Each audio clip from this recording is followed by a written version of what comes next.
Good morning, board members. Good morning, everybody. I'm calling to order the January MTA Board Meeting. Let's first of all hear the usual safety announcement, and then we'll go to public speakers. Your safety is of the foremost importance to the MTA. Therefore, we ask that you listen and adhere to the following instructions. If you witness an emergency, notify emergency personnel in the room and call 911 immediately. Please follow any audible instructions provided through the public address system or visually on screens in the event of an emergency. If an alarm sounds, wait for a public address announcement and follow instructions. If told to go to another floor or to evacuate the building, leave all unessential items behind and use stairwell A just across the main hallway or stairwell B down the hallway past the elevators. If you have a mobility disability or cannot self-evacuate, please proceed to stairwell D or E for assistance by MTA staff or emergency personnel. An automated external defibrillator, AED, for use by trained personnel is in the main hallway just past the elevators. If you need assistance during an evacuation, please tell an MTA staff member or emergency personnel. Thank you and have a safe day. Thank you.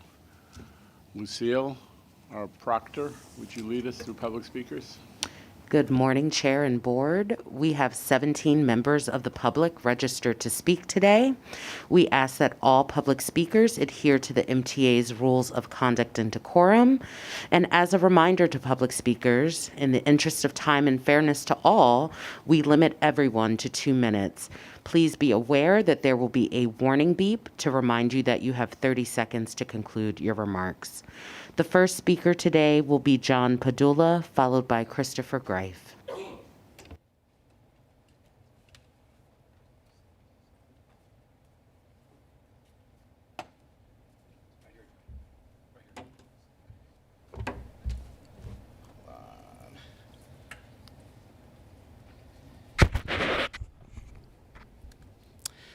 Good morning, ladies and gentlemen. My name is John Padula. I'm a supervisor with Educational Vision Services from New York City Public Schools. I'm also a member of the Advisory Committee for Transit Accessibility.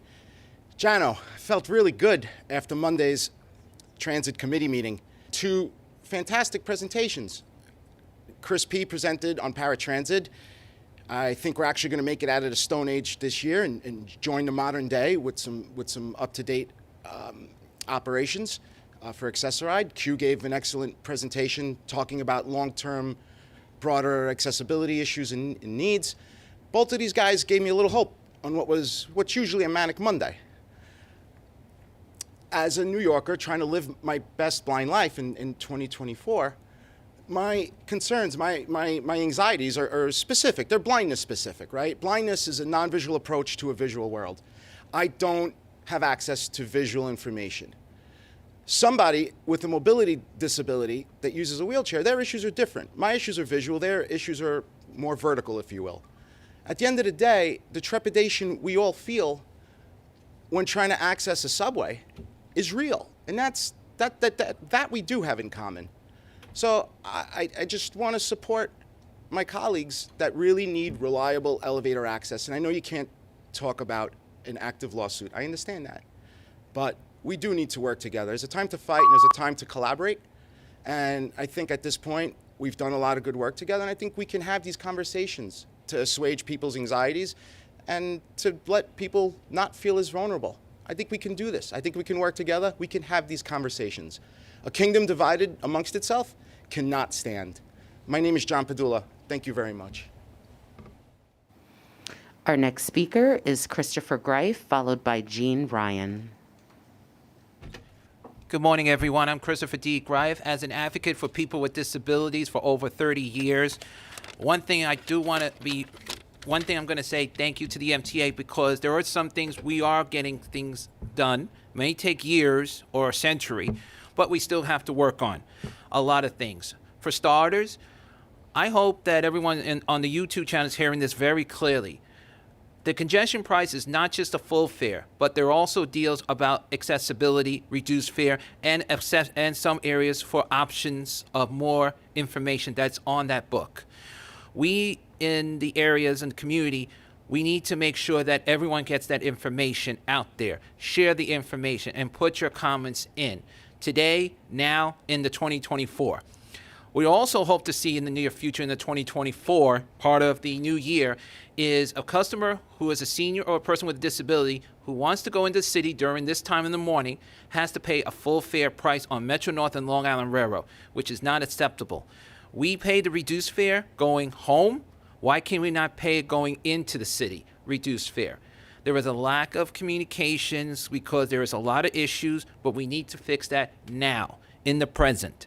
Because we in the disability community and the seniors need to get easier access, especially with the special assistant buttons that need to be more on the railroads today. And when I say railroads, that's including Metro North, and all the stations that we have needs to be there. And I hope to see our newer trains, the R211T and A. Well, A is running excellent, but I hope to see the R211T so everyone can get a chance to get on a train they can see, enjoy, and see on other lines. Thank you, everyone. Our next speaker is Jean Ryan, followed by Jack Nuremberg.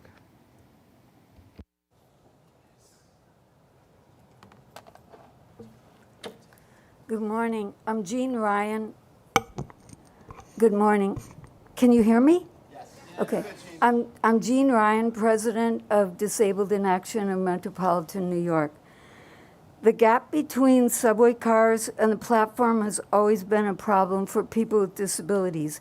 About 20 years ago, at an ADA CCC meeting with the MTA, Frida Zames, a former president of DIA, proposed having an international contest to solve the gap problem in the New York City subway system. I am reiterating that call. Let's do it. And not just with students. Put it out there for engineers and design people who can think outside the box. Thank you. Our next speaker is Jack Nuremberg, followed by Tasha Larabors. Good morning, everyone. I'm Jack Nuremberg. I'm the Vice President of Passengers United. And I do want some clarification on one thing, and that is, what exactly is the ultimate goal of congestion pricing? Is it to clean up the air and reduce the number of cars on the road, or is it to generate the funding for the capital program?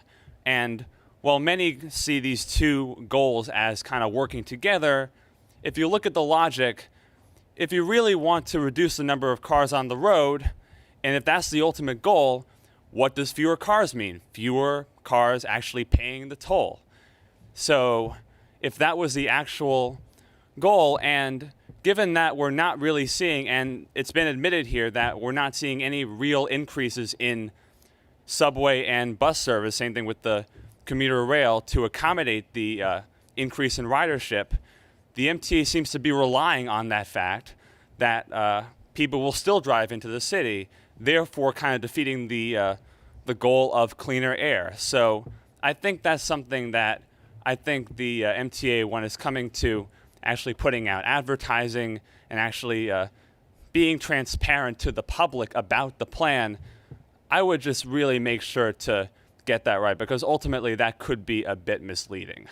And I do want to make one thing clear. I have heard in this boardroom as well complaints about people using Access-a-Ride having to pay the tolls.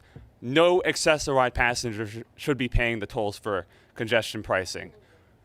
None of them. That would be against the law. That would be against the terms of the plan. And ultimately, yeah. So please, let's just get this right. Thank you very much. Our next speaker is Tasha Larabors, followed by Jesse Figueroa. Good morning. My name is Tasha Larabors. I work for Center for Independence of the Disabled, New York, transportation and voting organizer. I'm here to once again talk about the Access-a-Ride. One of the issues common thing that I hear about from a lot of our consumers, problems with assessment centers. And as someone with an invisible disability, oftentimes people with invisible disabilities get denied. I can't tell you a number of stories I've heard from consumers, and as I said, an experience I've had myself. Yes, a person with an invisible disability can walk up and down the stairs. That is not a problem. But once they receive the letter determining, oh, you're denied because you're able to walk up and down stairs, that, like as I said, with an invisible disability, walking up and down the stairs is not the problem. It is the type of disability that you have. As I have said in the past, I have epilepsy. Unfortunately, I do not know when a seizure will hit me. And I have had incidents where I have fallen. So that is something to that's something to keep in mind when it comes to the assessment center. Also, as I mentioned before, situations consumers have had while they were at the assessment centers based on the behavior of the staff. So that's also something to take into consideration. Thank you. Our next speaker is Jesse Figueroa, followed by Andy Pollock. Morning, everybody. My name is Jesse Figueroa, U.S. Army veteran, community member of PCAC, ACTA, and the NYCTRC. I'm just here to address that accessibility is improved at various stations, which I'm pleased about, and also 5th Avenue in Bay Ridge and 3rd Avenue in Bay Ridge, also 86th Street in Bay Ridge, has shown slight improvement on bus stops being blocked, which is good thing. Other than that, I'm happy to see you all. Again, thank you, and God bless.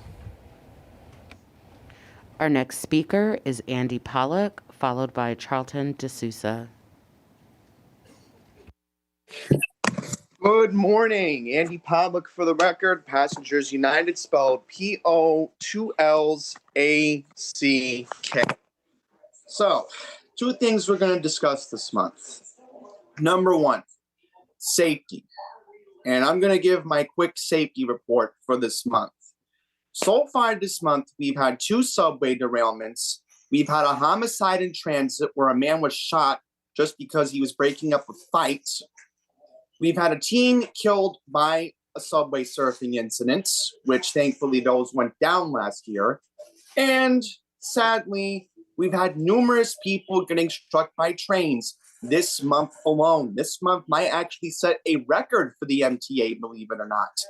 So besides on-time performance, which sadly, when I've used the Queens Boulevard line this month, I haven't had my trains run on time.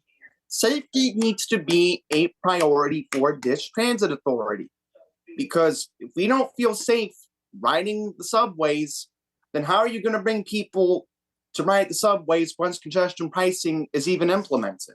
So safety needs to be top key within this organization besides the on-time performance. And second thing I want to bring up before I conclude my remarks, what's going on with Omni? Because I keep getting the notifications, oh, you're a disabled rider, switch to Omni.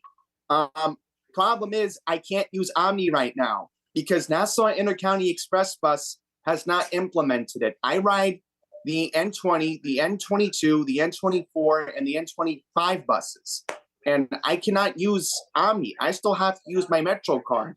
And I'm also going to speak up for the people in Westchester who've been asking for it on the B-Line buses.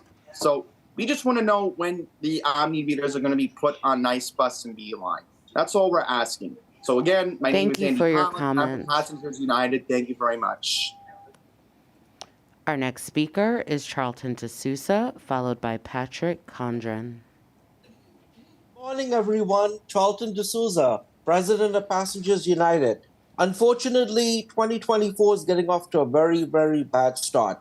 We've already had 2 derailments, and now we find out that felony assaults in New York City Transit are way, way up, higher than some 1992 numbers. This is ridiculous. And everyone's been going around at the MTA saying, the subways are safe. The subways are safe. No, they're not safe. So we need Chief Kemper, we need the MT police, but we need our elected officials, the mayor, the governor, to allow the police to do their jobs. And they have to be allowed to, ban repeat offenders from the system. And they also have to crack down on aggressive fare evasion. But why is it that all the MetroCard vending machines are broken and you cannot refill cash and you cannot refill your MetroCards?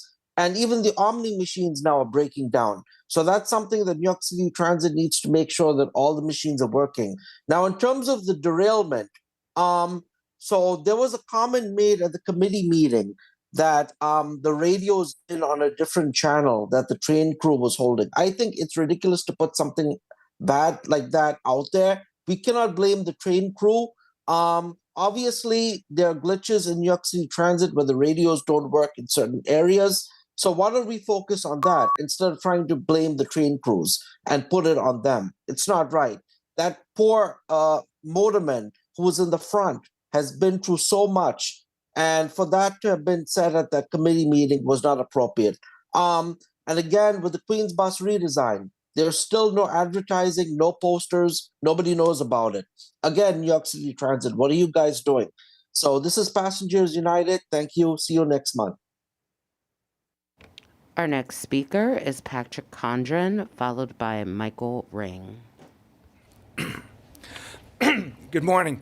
My name is Patrick Condren, a resident of New York all my life and in the bus business all my life here in New York City.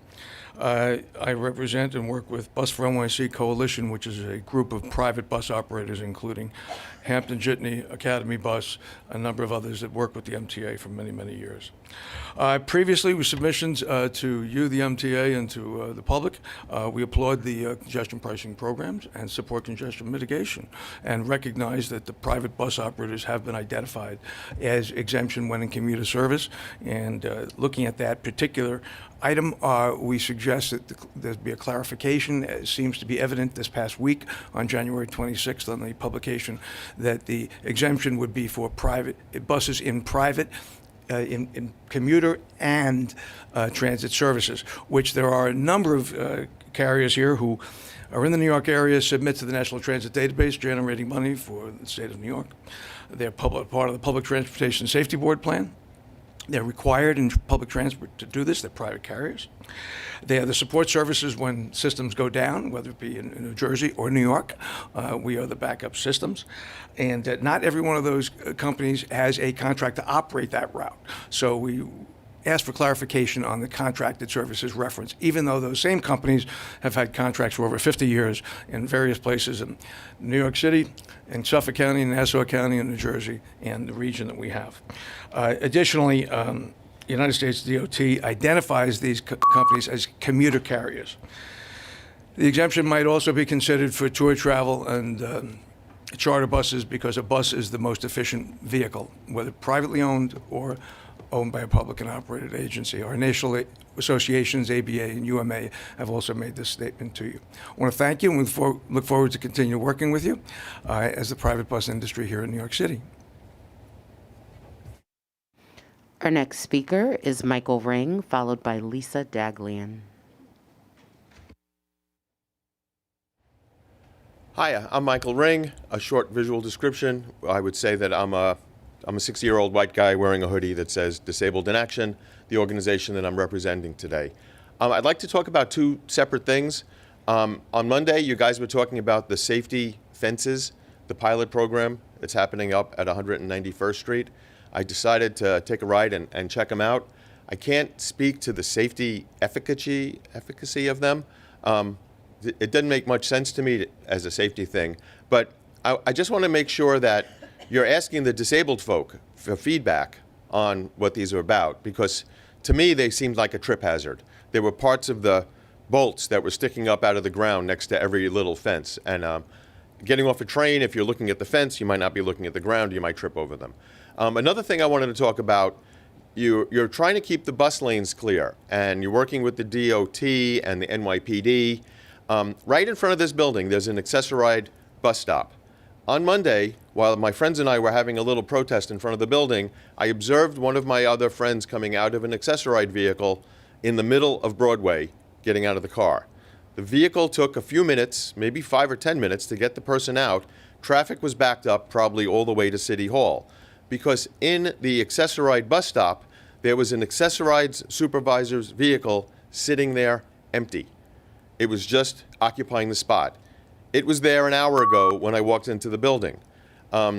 So you could start by keeping the bus stops clear by telling your staff not to park in them. It would help enormously for the safety of the person getting out of the Accessoride, and it would keep traffic moving because it was a big traffic jam for a short period of time. Easy stuff to fix. And I hope I get to officially look at those safety fences as a person representing the disability community eventually. Thank you. Our next speaker is Lisa Daglian, followed by Alita Dupree. Hi, good morning. I'm Lisa Daglian, the Executive Director of the Permanent Citizens Advisory Committee to the MTA, PCAC. Sunday marks Transit Equity Day, observed on Rosa Parks' birthday in recognition of her life and legacy, and is a national day of action to further the goal of providing frequent, reliable, accessible, and affordable public transportation. Thanks to the elected officials who last year funded the MTA like the essential public service it is, New York has made great strides in that direction. We're so fortunate to have champions of the people in Governor Hochul in the legislature and in the advocacy community with which we are proud to work. But there's more to do. Increasing and expanding accessibility across the system is an essential aspect of an equitable transit system. We were thrilled when you settled the lawsuits and committed to making 95% of subway stations accessible by 2055. We share worry that congestion pricing lawsuits are delaying that work. The slide that Jamie showed on Monday with the big hole in 2023 commitments that are directly related to CBDTP delay was unsettling. The work that's suffering isn't just on subways, it's across the system. Hey, New Jersey, maybe you and your pals can explain to millions of riders, including from your side of the river, why you're holding up money for elevators, escalators, signals, tracks, new train cars, and station improvements? It would be an interesting, teachable moment.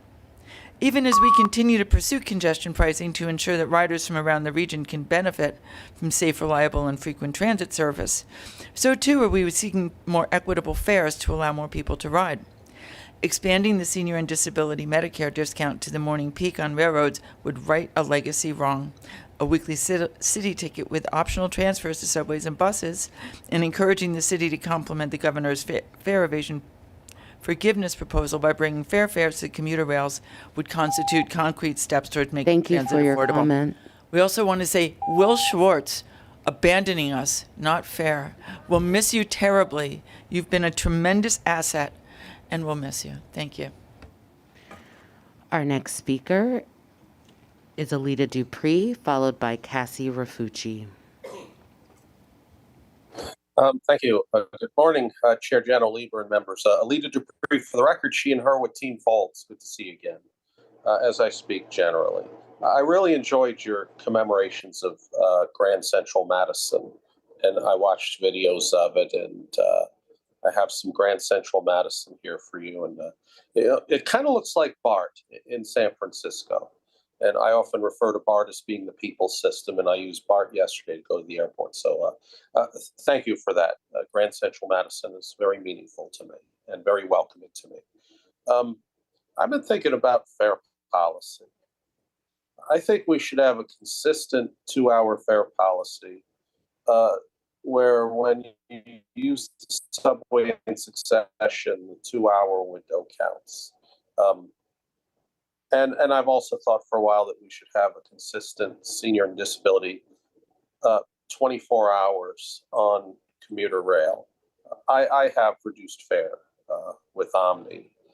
So when we make things easier, it's less to think about. We can just get on the trains and buses and pay our fare. So I think we should have a fare policy examination of that. And congestion pricing is very important. Congestion pricing is inclusive. It will help me as a person with profound disabilities, as a pedestrian in the streets. Crowded intersections put me at risk. So I hope that we get the congestion pricing turn on. And I think we should have a power content label and work toward having a renewable New York City subway, et cetera. might have to file a public record request for that, because BART has very, very clean electricity. So it's good to be with you, as I want to bring you positive energy from my virtual podium, because I believe you can never have enough subway. It means a lot to me. Thank you. Our next speaker is Cassie Rafucci, followed by Monica Bartley. Good morning, Chairman Lieber and board members. My name is Cassie Rafucci, and I'm a member of Passengers United. I would like to address a concern which was brought up to my attention by a transit rider. The New Lots Avenue 3 train station is very bad, its infrastructure is crumbling. They don't put salt on the steps when it snows, and there is a huge lack of communication, and especially overcrowding every day on the 3 train. And another issue I would like to address is there was no communication informing N-train riders that there was a small train derailment by Coney Island Rail Yard. There needs to be better communication when there is something like a signal problem or an emergency taking place, so we transit riders can be informed on what's happening. Thank you very much. Our next speaker is Monica Bartley, followed by Norbert Geis.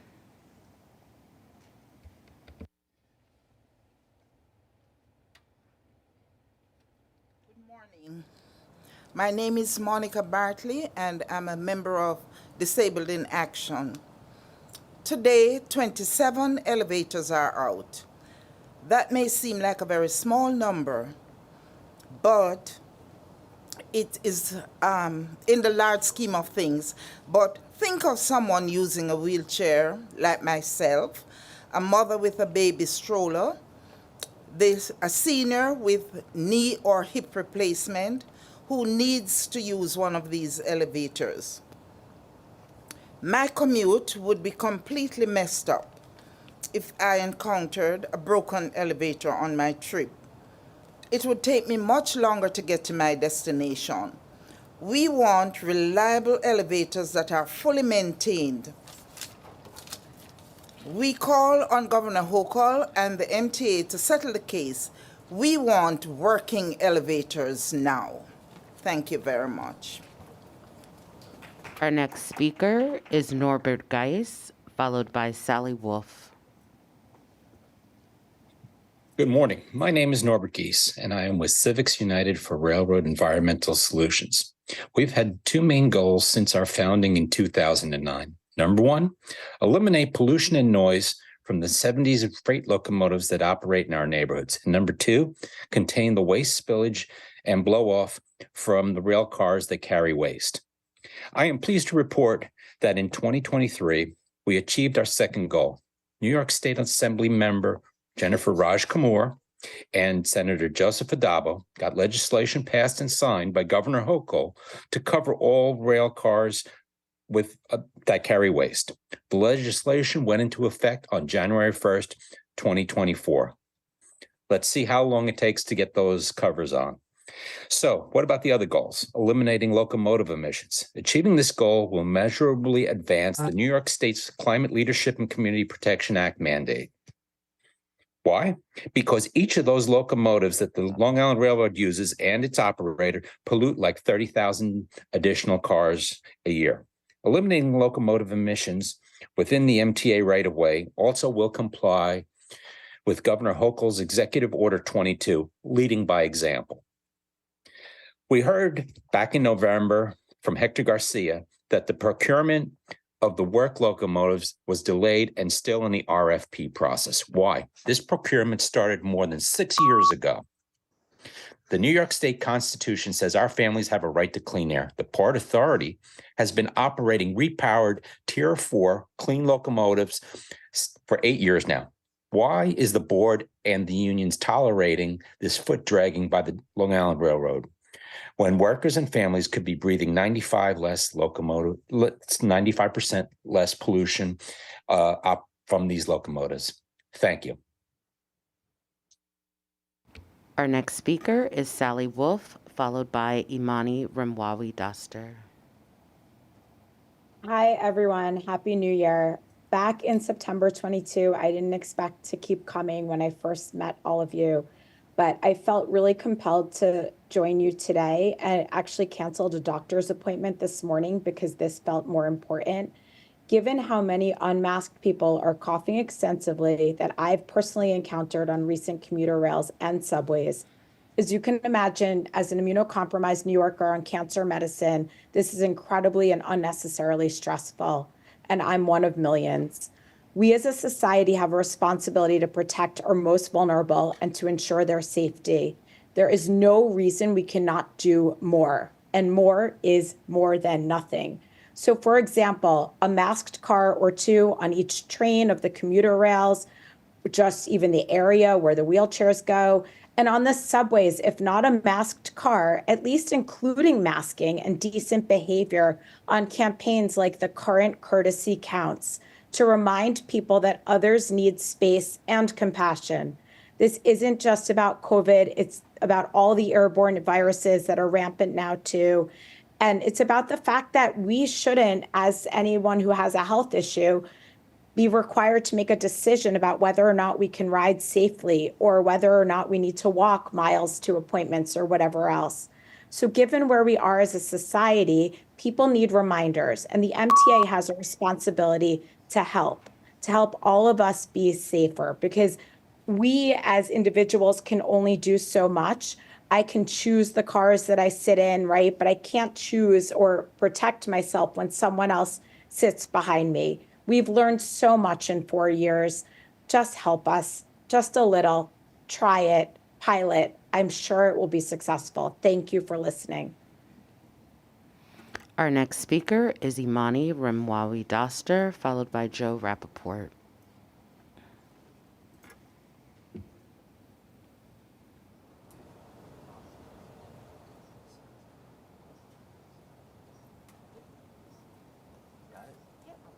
Had to leave my walker over there. Good morning, everyone. My name is Iman Ramawi Doster, and I'm the Senior Community Organizer at the Disability Justice Program for New York Lawyers with a Public Interest. I'm here to talk about Access-a-Ride. Phase 2 of the on-demand service has been useful service, but there are still some issues because Phase 1 was much better. The rationing of the service makes it kind of impossible to use, which forces me to use traditional Access-a-Ride. Not only does that limit my flexibility, but it makes being a professional with disabilities it make me feel like the city does not care that I'm a professional with disabilities. You know, a month ago, I had a medical emergency and I was grateful to have access to the on-demand program. But that cut into my 2 rides, which I was saving for work, meetings, or social gatherings. I keep hearing that the service will be improved and that people will be able to use it in many ways, but I just don't feel it. I know I use Access-a-Ride a lot, about 60 to 70 times a month, which is a lot. But the service is to be used, and I'll never be able to use the trains, ever. Therefore, I need all parts of Access-a-Ride to work. You know, as I'm doing the mental gymnastics of figuring out on-demand and traditional rides, I'm reminded of a city hall hearing that happened in 22, where all the disability, transportation, and the mental health committees all got together to talk about Access-a-Ride. And I'm reminded about the awful effects on my mental health that Access-a-Ride inflicts on me, having to jump around, scheduling appointments, waiting for late trips, arguing with operators, trying to just go places. It makes me not want to go out. It affects my mental health, and I know it affects everyone else's mental health who uses it. It makes me depressed, it gives me anxiety, and it really makes me not feel like I'm a part of the city. Why would you want customers to not feel like they want to use the service? Oh, and that survey that y'all sent out, the link doesn't work, so I can't even take the on-demand survey. So thank you, and make sure Access-a-Ride is for everyone. Our last speaker is Joe Rappaport.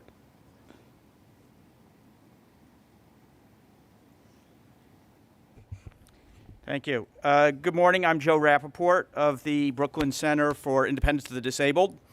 You may wonder why Access-a-Ride riders and those of us who work with them come to meeting after meeting to talk about this MTA service. And that's because Access-a-Ride is as vital to New Yorkers as any of the transportation services the MTA offers. And that's why it's stunning that the MTA continues to provide a service that looks very similar to what it did 3 decades ago, without taking advantage of new technology like GPS that can make service so much better.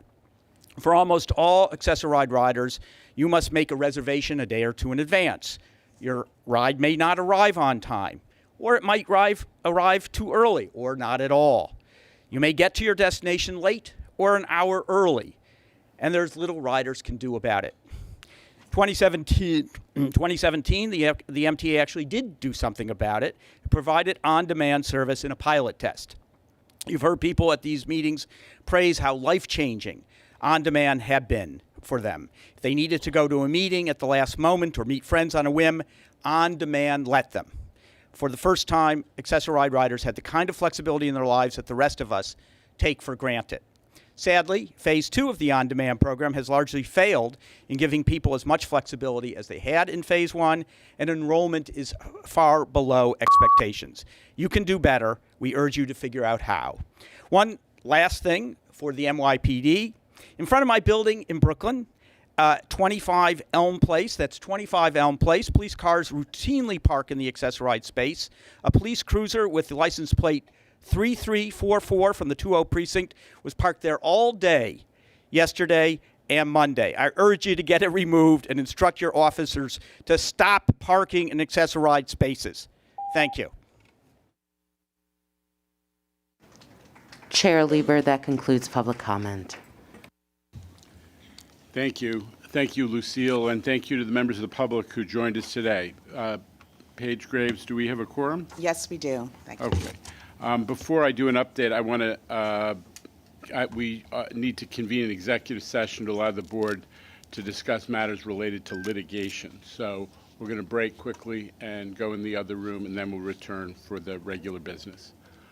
Motion to go into executive session. Thank you, Ms. Barbas. Mr. Chu, thank you for second. We're in executive session.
Hi, my name is Ryan Motley. I'm a stock worker here at East New York Depot. I've been with MTA Bus for 1 year, 4 months. As a stock worker, typical day in the job is issue parts to the maintenance facility. I process transactions. I do express issues, inter-unit transfers. I also help restock parts or receive parts from different manufacturers, give them their respective locations. We do cycle counts to find any discrepancies within our inventory also. Here at the East New York Depot, which is the central maintenance facility, we actually process a lot of parts for various depots. Here in this stock room, it's a CMF, Central Maintenance Facility. Buses come in for major work. So we store bigger items, high dollar value items, engines, radiators, transmissions, generators, motors. Because when the buses come here, they're here for an extended period of time to get a complete overhaul. So whatever buses that are active in our fleet right now, we have the parts for it.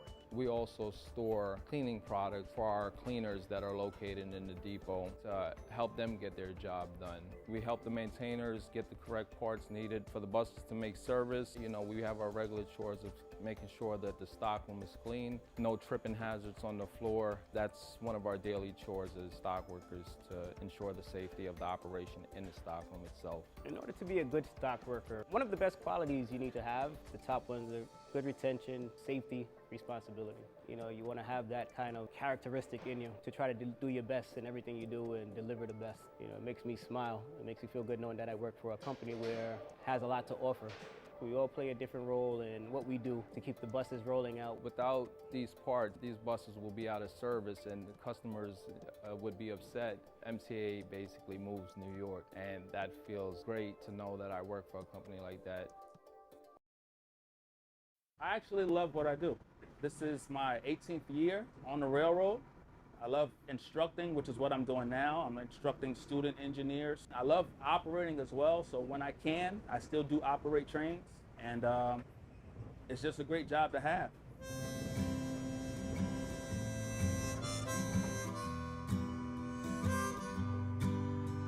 My name is Inade Maruga Sr. I'm currently a locomotive engineer, special duty instructor. I've been with Metro North for 5 years now. My name is Robert Sapari, and I'm a training officer, locomotive engineers for Metro North Railroad, and I've been with the MTA for 10 years. My earliest train memory is being in the train with my dad as he was operating. I'm second generation railroad. We actually operated around the same time just before he retired, so that's probably one of my biggest memories. Responsibilities for a locomotive engineer are vast, from dealing with your crews and having a job safety briefing to checking your equipment and making sure all your safety checks are complete. Safety plays a major role in what we do because of how many lives we're responsible for. One of the coolest things you get to see when you're up front operating as an engineer is you'll get the best views. If there's a 4th of July, you'll see all the fireworks up and down the Hudson. You'll see eagles fly in and dip in and grab fish and fly right next to your cab. It's cool to run the Yankees trains, especially when they win. See all those Yankee fans out there, to be able to bring them to and from the games. To just be operating a train through Harlem, to look on both sides and see the buildings and everything, it's just a great scene. Knowing that my work is essential to keeping this city moving is a sense of great pride. It gives me great satisfaction knowing that I'm getting thousands of people to their destination safely, and they're relying on me to get to work. I'm an engineer, and I run trains as an essential employee, moving essential employees. Through the pandemic, to be able to bring doctors and food workers, for us to be able to get them to and from their jobs safely, take a great sense of pride in being able to do that. I take pride in my job now, and I really enjoy it. I am glad I became an engineer. It's an amazing job. You know, it's a lot of responsibility. But at the end of the day, when I go home, you know, I'm happy with what I've done for the day at work. I know that I have a great job to come to, and I'm grateful for it.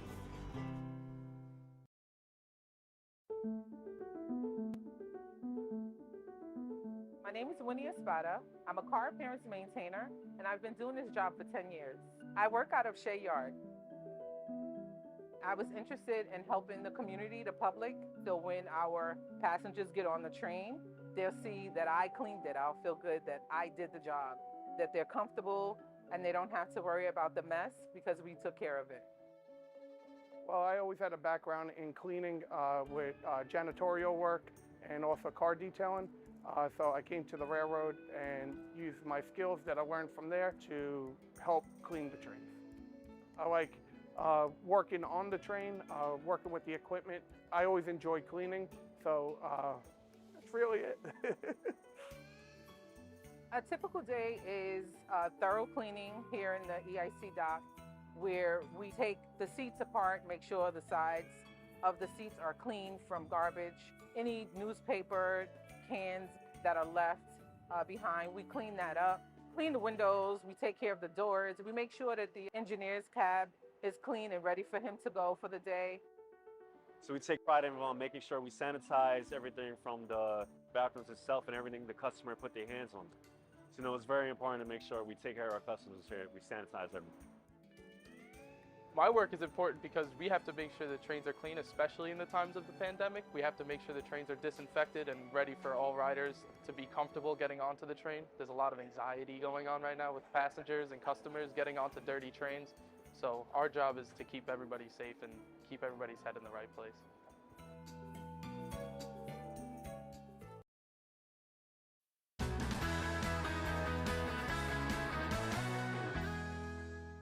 What does an electronic equipment maintainer do?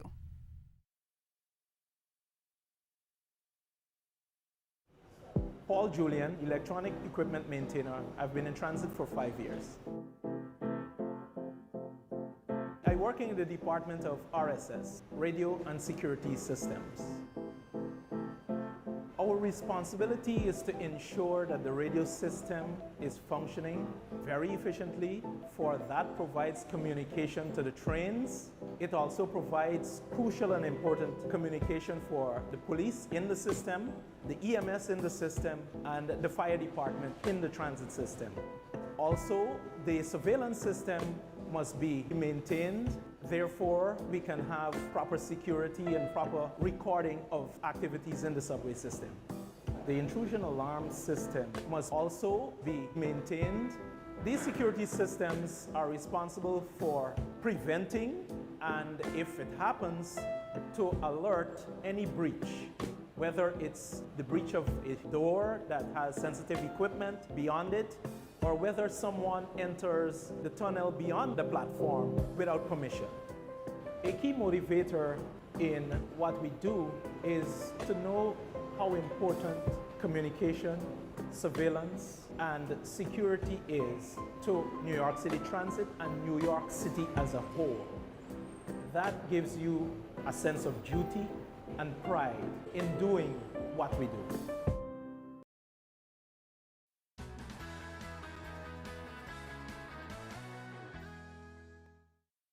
What does a bus maintainer do?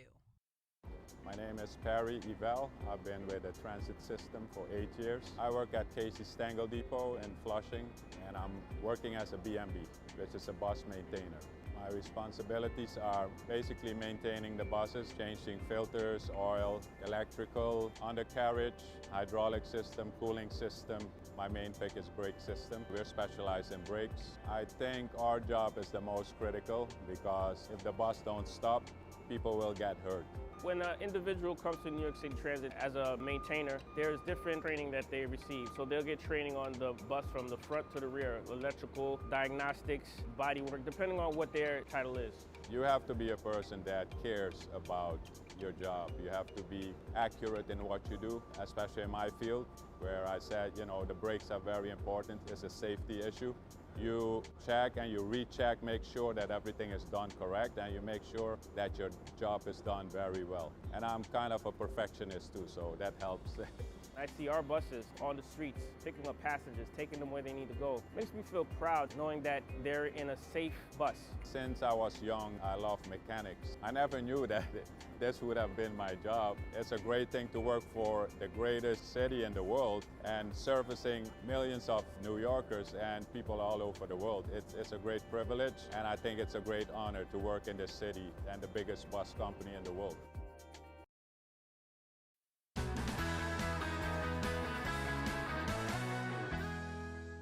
What does a depot bus dispatcher do?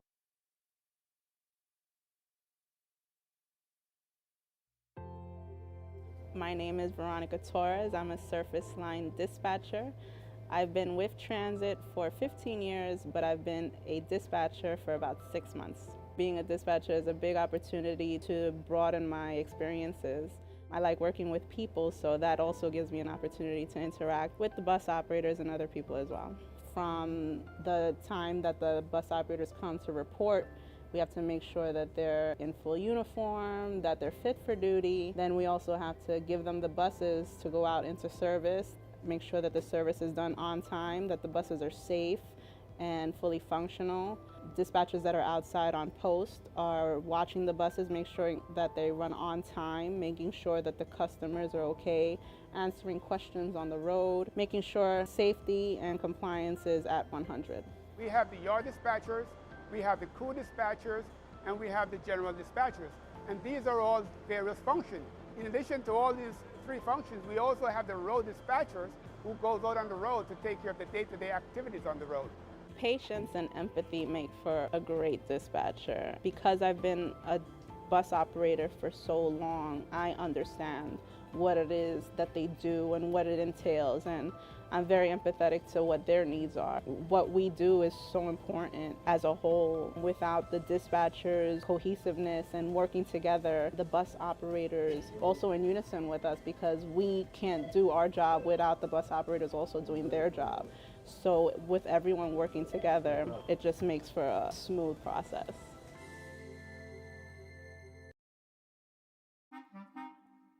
Sometimes the public may call us train drivers. Honestly, it doesn't bother me because I know they don't know. My name is Keisha Cole. I'm a train operator, and I've been with MTA for 6 years. I work on the 7 line. It's approximately 21 stops from Main Street to 34th Street, and it takes about 36 minutes from end to end. My name is Jim Van Name. I'm a train operator for New York City Transit. I've been here about 3.5 years. I operate the train on the Q line, which end to end is approximately 44 stops, and it takes me about an hour to complete. My earliest train memory is I was a kid. I got on the F train with my mom. The first time I was on the train, I was excited. It was fun. I was raised on Staten Island, and my friends and I used to take the Staten Island ferry over to the city, and we used to ride the train all over the place. That's probably where I got my first love of the subways. As a train operator, there are 2 different ways you can pick up your train. You can pick up your train in the yard as a put-in, which means you okay your train for service and bring it into the terminal station, which is the last stop on the train line. Or you can actually pick it up from the terminal station. When preparing my train for service, I do various checks to make sure it's safe for myself and for the public. Once my day starts, I have about 3 round trips. I take passengers from Main Street to 34th Street and back to Main Street. That's 1 round trip. I start over at the yard, and then I have to do what we call a put-in. I have to prep the train for service, and then they send me out over to Stillwell Terminal, and then I go into service. I do my 2 trips up to 96th Street and back, and that pretty much completes my day. It usually takes anywhere from 8 to 8.5 hours. At the end of the day, the 2 ways of finishing the job is to just walk off the train at the terminal station at the last stop and just sign out and go home, or to do a layup, take the train from the terminal station back to the yard, lay it up, put it away for the evening, and go home from there. I love the fact that I'm moving this big machine by myself. There have been times when I'm operating the train and I think that this is the greatest job ever. The things that I get to see when I'm going down the line and I'm seeing the sun come up, it's just so beautiful. This is my dream job. I love this job. And some of the amazing moments I see in this job is when I'm going over the Manhattan Bridge, sometimes at sunrise to see the sun coming up, or even better, sunset, to see the sun setting behind the Manhattan Bridge is quite a sight. I pinch myself that I'm in such a great job and have that opportunity to see such great things. I enjoy transporting people from place to place. It's just a good thing. I feel like I'm doing something special.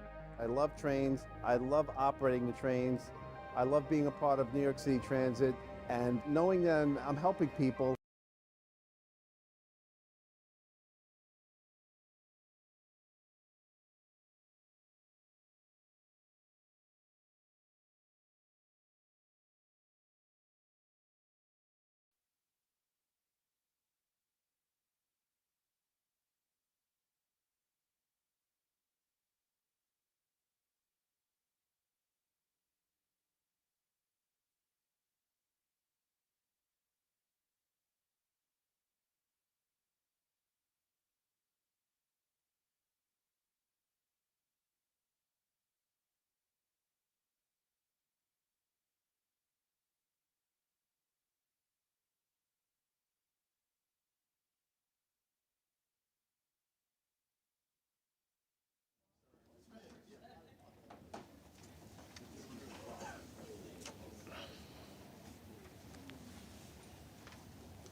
Okay. While in executive session, the board discussed a litigation matter, and that was concluded. And let me now deliver my presentation for the month to the board.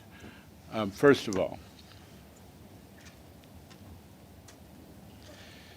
before I start my remarks, I want to talk about something that happened around 10 o'clock last night, which is at the 183rd Street station on the 4 train in the Bronx, the NYPD stopped a fellow who'd jumped the turnstile, and after inquiring about his ID, they detected a bulge in his clothing. Based on their training, they initiated a proper search and found a 9mm pistol, a 9mm gun.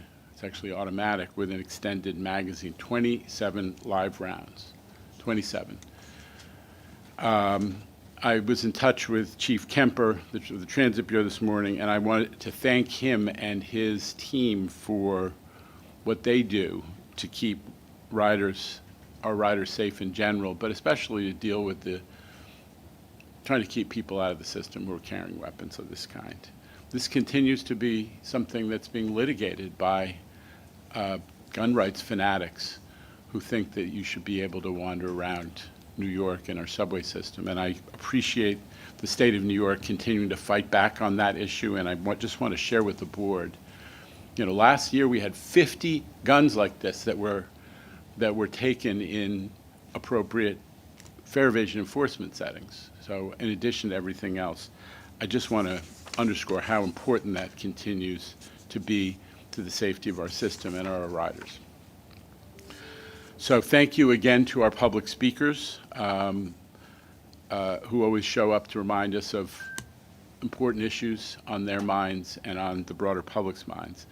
I'm going to talk a little bit about where we are as we enter 2024. It has been a busy few weeks of the beginning of the year. Last Wednesday, I testified before both the Senate and the Assembly in Albany on where we are on the budget front. And everybody knows this story at this point. MTA's financial plan, and it's a good one, MTA's financial plan projects 5 years of balanced operating budgets, even with significant service increases on the subways and on the commuter railroads, thanks to the historic investments at the state level initiated by Governor Hochul, and also some strategic belt tightening here at the MTA, not to be overlooked.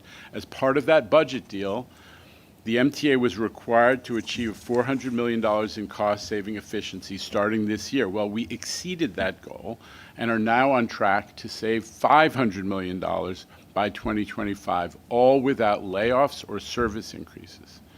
And here is the kicker. All of you are part of this enterprise, and we ought to spread the word. In real inflation-adjusted dollars, the MTA budget has actually gone down by 3% since 2019. I'll say it again. We're providing a ton more service, 11 subway lines, Rich talks about it all the time, 40% more service in the Long Island Railroad, in addition to operating the Grand Central Madison, that mega terminal. And we are preparing, and it's provided for in the financial plan, to expand bus service as we implement these borough-by-borough bus redesign. So with all that extra service, we are still spending 3% less than before COVID. This is, I'm very proud of this, and I think you all should be proud of that, how we have emerged from the financial crisis brought on by COVID. This is one of the many examples that confirms that this is a new MTA, and we're delivering real results. Now, you can read all about accomplishments in the just released 2023 annual report, which is also available online. There's a QR code there for those, but I'm going to give you just a few highlights. At the new MTA, subway service is the best it's been in a decade. The commuter railroads are averaging 96% on-time performance. Long Island Railroad is running another 300 additional trains per week a day. That's the 40% service increase I always mention. I also frequently mention that is as many trains. Just what we've added in the last year is as many trains as New Jersey Transit runs into Penn every day. This is a whole new service that by itself is like the 4th or 5th largest commuter railroad in the United States, and we did it in 1 year, and we're delivering it. Service is so good that the Las Vegas Golden Knights hockey team took the train to the UBS Arena to play the Islanders from Manhattan. Pretty cool. Even the NHL is getting ahead of congestion pricing. Best of all, I know we hear from our community leaders in the disability world, and they remind us what we still have to do, but I just got to mention the facts. Paratransit, 92% on-time performance. So good that we have been tightening the window, what we consider on-time performance, 20% ridership growth, and 79% customer satisfaction. 79%.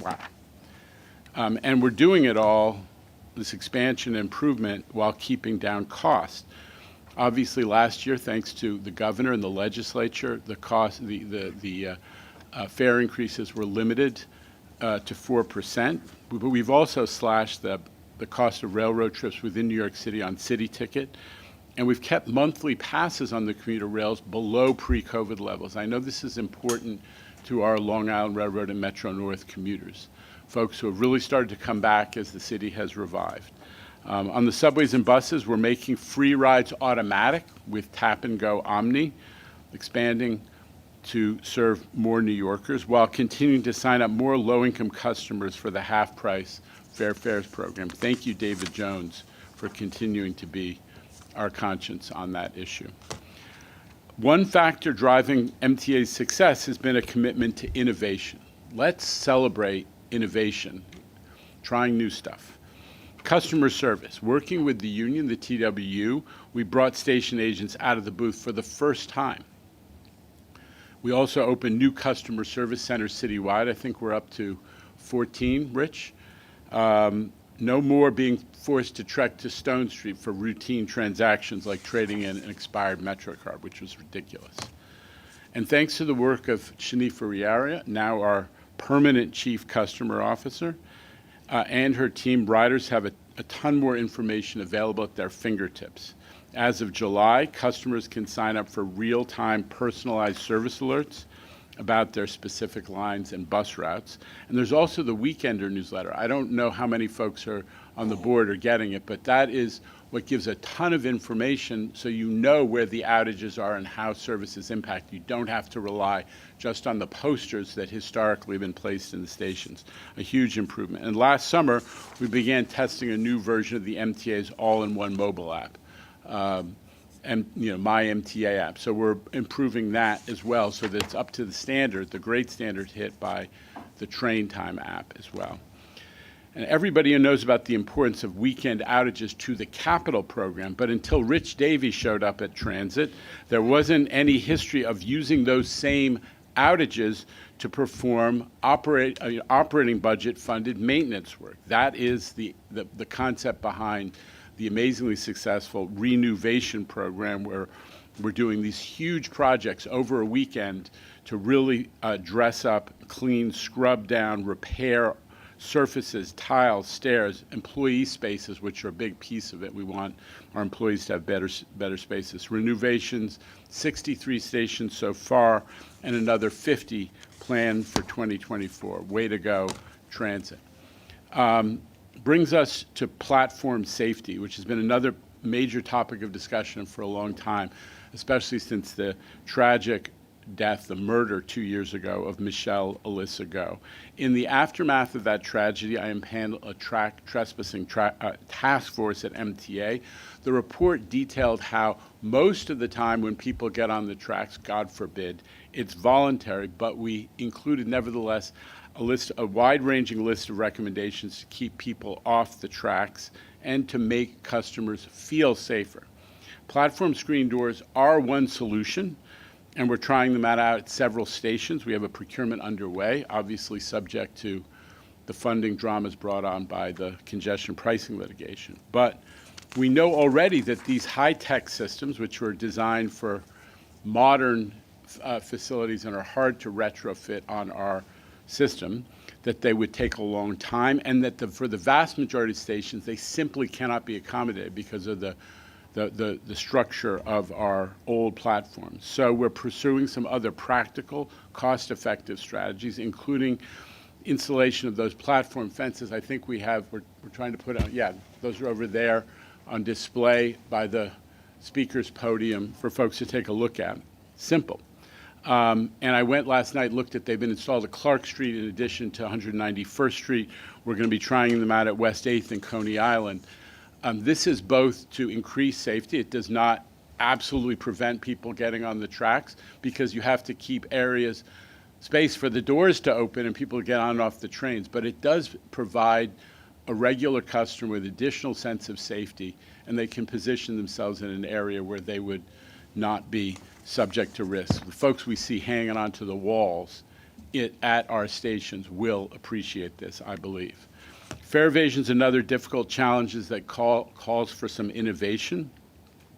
As the Blue Ribbon panel on fare evasion that I impaneled a couple years ago said in its report, we have to harden the physical barriers to fare evasion by updating our fare control infrastructure. It's going to take a long time to both select the right system to design it properly for the MTA, and then to install it is going to take time and money. In the meantime, we're trying out all kinds of stuff. One was the wide-aisle gates that were installed at Sutphin Archer.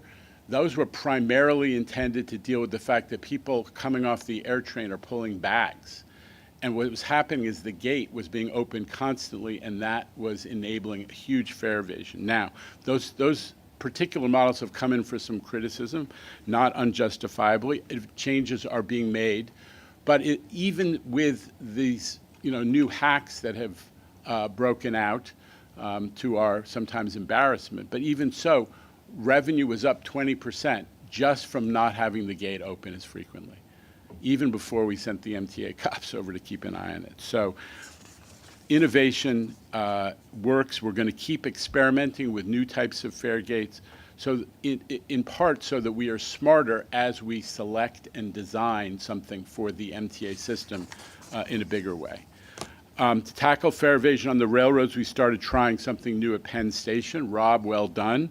Checking Long Island Railroad tickets at a checkpoint before boarding. It doesn't cover everybody who gets on a train, but for a lot of the cars, people are pre-checked. That allows, Vinny, I know your team seems to appreciate the fact that it allows them to get through the train more quickly, and it is helping us to discourage fare evasion in certain circumstances, and we're testing it out.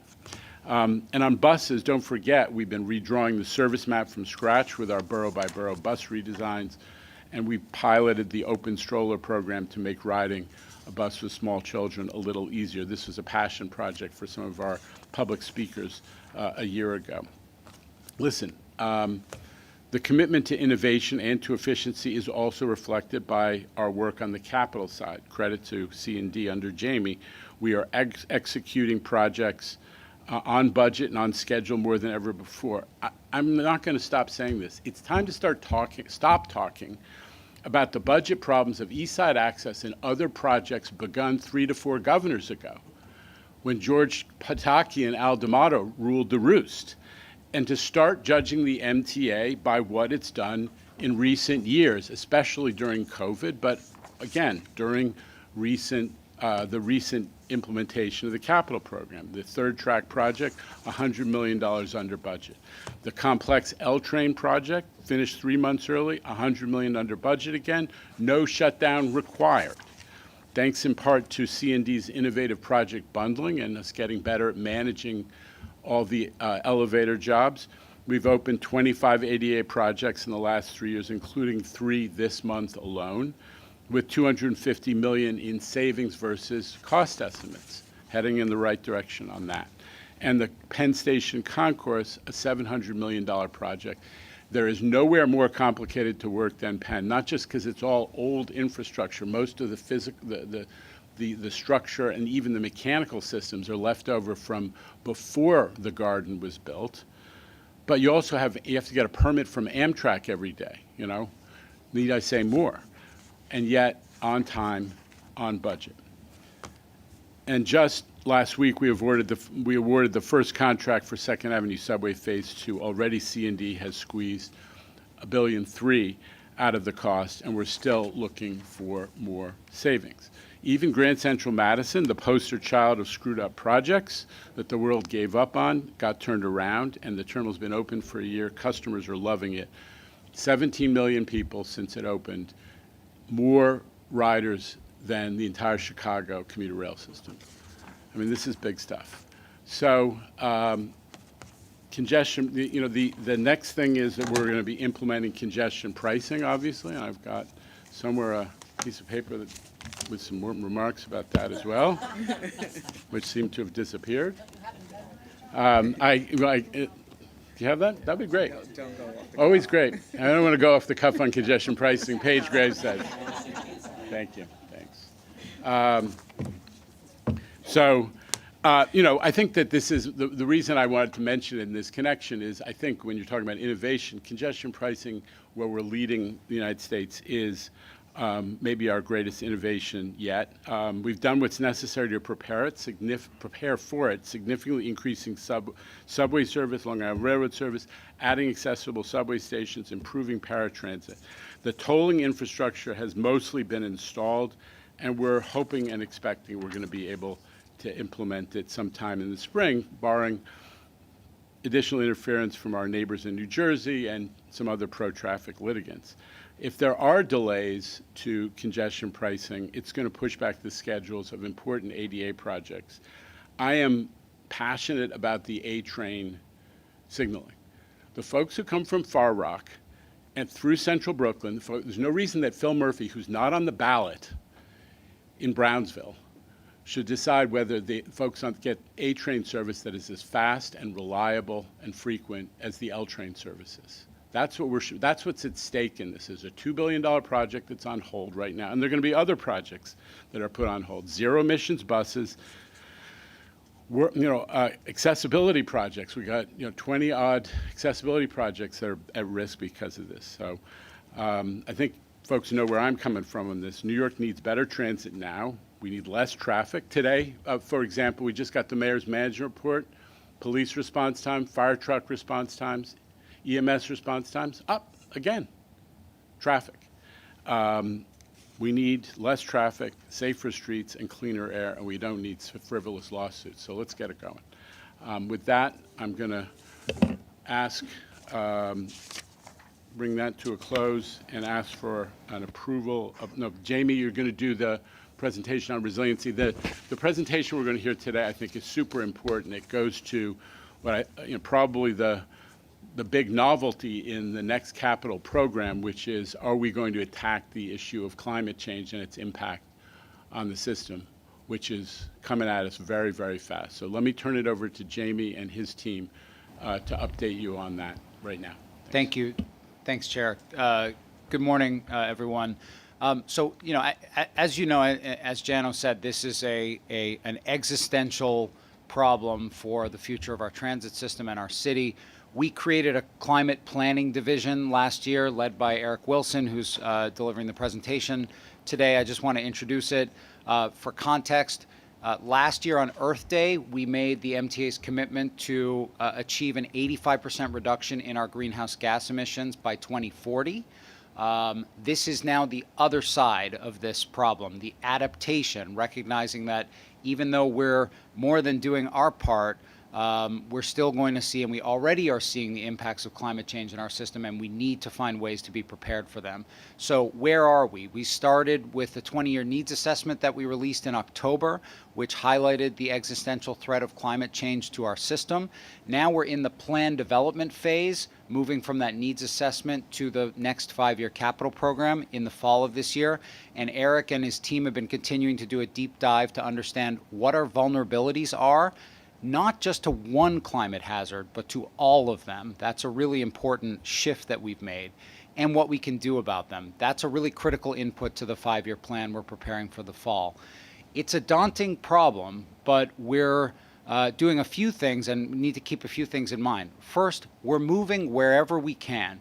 As Eric will show you, as it relates to subway station flooding and other major risks that cause disruptions to our system, we are acting in every way we can. So things are already moving. But secondly, we're doing the planning work so that we can integrate resilience into everything that we do, rather than treat it as a separate expense. If we just look at ripping everything out of our system and replacing it with assets that are resilient to future climate change risks, we're not going to be able to afford to do that. But if we plan and integrate it into future plans, then we're going to be able to do that in an affordable way and upgrade and improve our system just as we're making it more resilient. So this is the lead up to, in March, we'll release a full climate resilience roadmap. Eric is going to set the stage, frame the problem, provide an overview of the recommendations, and we wanted to take the opportunity today to provide the board with a preview and get your comments and feedback. Over to you, Eric. Thanks, Jamie, for the introduction. And good morning, board members. So just to be clear, we're defining climate resilience as the ability for our systems and infrastructure to withstand the multiple impacts of climate change that are already underway and unfortunately cannot be reversed, just to set that context. So with that, I do want to start with some good news. Our system is unquestionably more resilient than it was in October 2012, when the New York region was hit by the largest coastal storm it ever experienced. Since the catastrophic impacts of Superstorm Sandy, the MTA has installed a massive coastal surge protection system consisting of nearly 4,000 individual elements under a $7.6 billion repair program in partnership with the federal government. Particularly impressive was the effort to retrofit our systems that were originally constructed for climate conditions of the early 20th century. These protections undoubtedly make MTA's system much more prepared for the next severe coastal storm.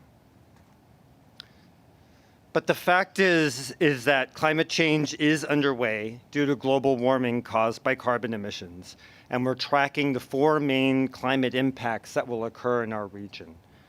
For these forecasts, we rely on climate projections provided by the New York City Panel on Climate Change, the National Oceanic and Atmospheric Administration, and other public vetted sources to assemble data across the MTA service territory.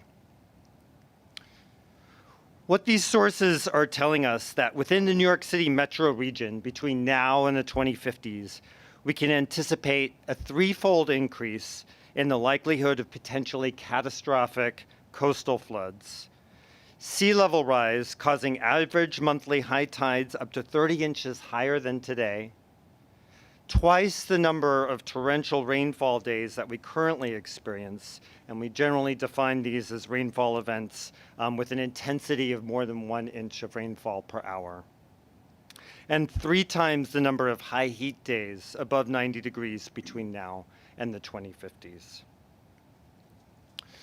So taking these vulnerabilities into account, we set off on the climate resilience roadmap, starting with an assessment of current and future climate vulnerabilities, and we map these to our system and assets.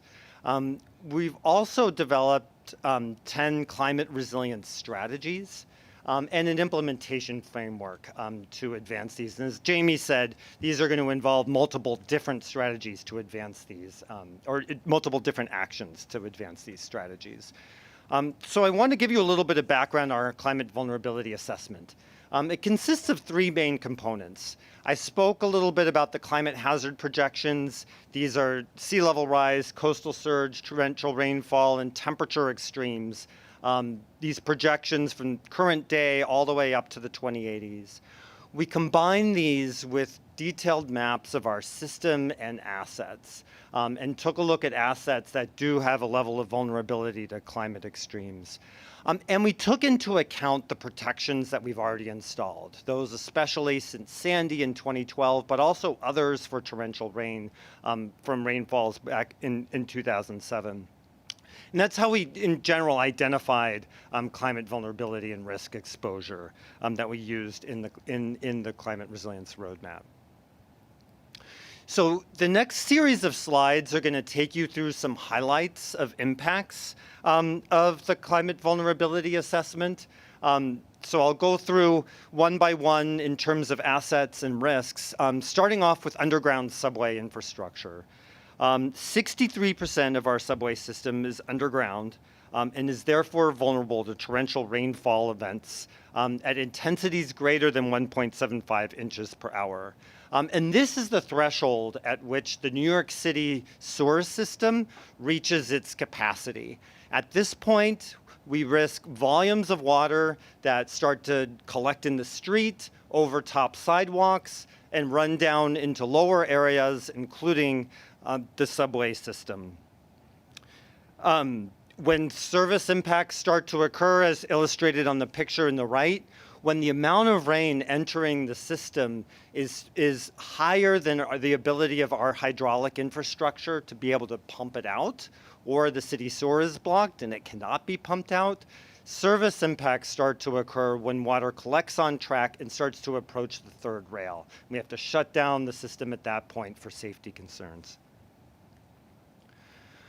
Subway yards are also a critical part of the system, and multiple subway yards benefited from coastal surge protections that were installed after Sandy, most notably the large perimeter fences around 207th Street and Coney Island Yard that are a very visible aspect of those protections. But we have identified 7 yards, in addition to the ones that have already been protected, 7 that still do need protection for coastal surge and are also vulnerable to torrential rainfall events. This is Westchester Yard in the photo on the right is an example of this, which experienced torrential rainfall flooding during Ophelia in September of last year. And exposure in coastal yards does grow over time with sea level rise. Bus depots also have a level of vulnerability. There were several bus depots that received surge mitigations after Sandy. These are shown in yellow on the map, but we have identified 14 others that still have unmitigated risks to coastal surge. And bus depots are also vulnerable during torrential rainfall events. This picture of Jackie Gleason Depot, this is from Ida in September of 2021, really shows how stormwater runoff from city streets and the surrounding environment penetrated into the depot and affected operations within. And city street flooding not only impacts static assets, it impacts operations of B&T and buses as well. And we've identified, all tunnel and most bridge approaches have a vulnerability to flooding during torrential rainfall events. This is because they're often in coastal areas. During torrential rainfall events, drainage backs up and it starts to collect in the roads serving bridge and tunnel infrastructure. We've also mapped out all of our bus routes and found that 95% of our bus routes cross a street or intersection that may be vulnerable to stormwater flooding during a torrential rainfall event. Of course, flooding isn't the only climate vulnerability that we're taking a look at. Heat as well. We looked at underground and outdoor locations. Of course, in the subway, the effects of extreme heat above 90 degrees for a prolonged period of time are palatable. Their customers experience extreme heat while waiting on the platforms when there's hot, heavy, humid air that collects in the platforms. But heat also affects underground infrastructure. The picture on the left shows communications equipment that's in the Wall Street station. This equipment must be cooled in order to keep it functional during high heat events. And there's other examples of sensitive equipment in underground locations as well. In outdoor locations during extreme heat events, metallic elements can become, they can expand due to heat during prolonged periods. The photo on the right shows what's called a kinked rail. It's a bend in the rail track that occurs during high heat events. This was on the New Haven line in 2017 during a summertime high heat event. It caused a system shutdown because this creates a clear safety issue. And this is, not only tracks, but it impacts other metallic equipment outdoors as well. Okay, shifting to regional railroads, looking at tracks and yards. Of course, regional railroads are also experiencing the brunt of increased exposure to torrential rainfall events. The locations that are highlighted in red on the map on the left experienced stormwater floods during one or more recent torrential rainfall events. This includes portion of the Hudson Line, Harlem lines for Metro North, and the Port Washington and Long Beach branches at Long Island Railroad. The photo on the right shows Great Neck Station on the Port Washington branch experiencing flooding.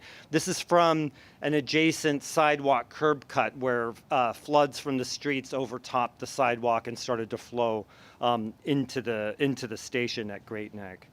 And then We've also looked at steep slope proximity along the regional railroads and found that 41% of Metro North track and 19% of Long Island Railroad track is adjacent to steep slopes or embankments. And this proximity to a sudden grade change really exacerbates vulnerability during torrential rainfall events. And you can see that in this picture of the Hudson Line, where the velocity of water has become so acute that it causes track and ballast washouts in locations across the Hudson Line because of its proximity to steep slopes.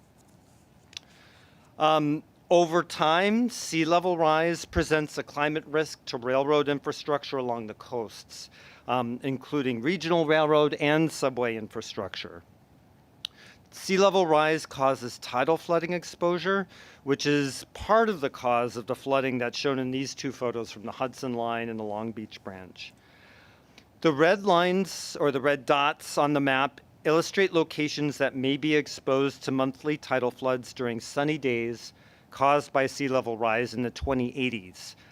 These include portions of the Hudson Line, New Haven Line, Long Beach branch, and eastern portions of the Ronkonkoma branch.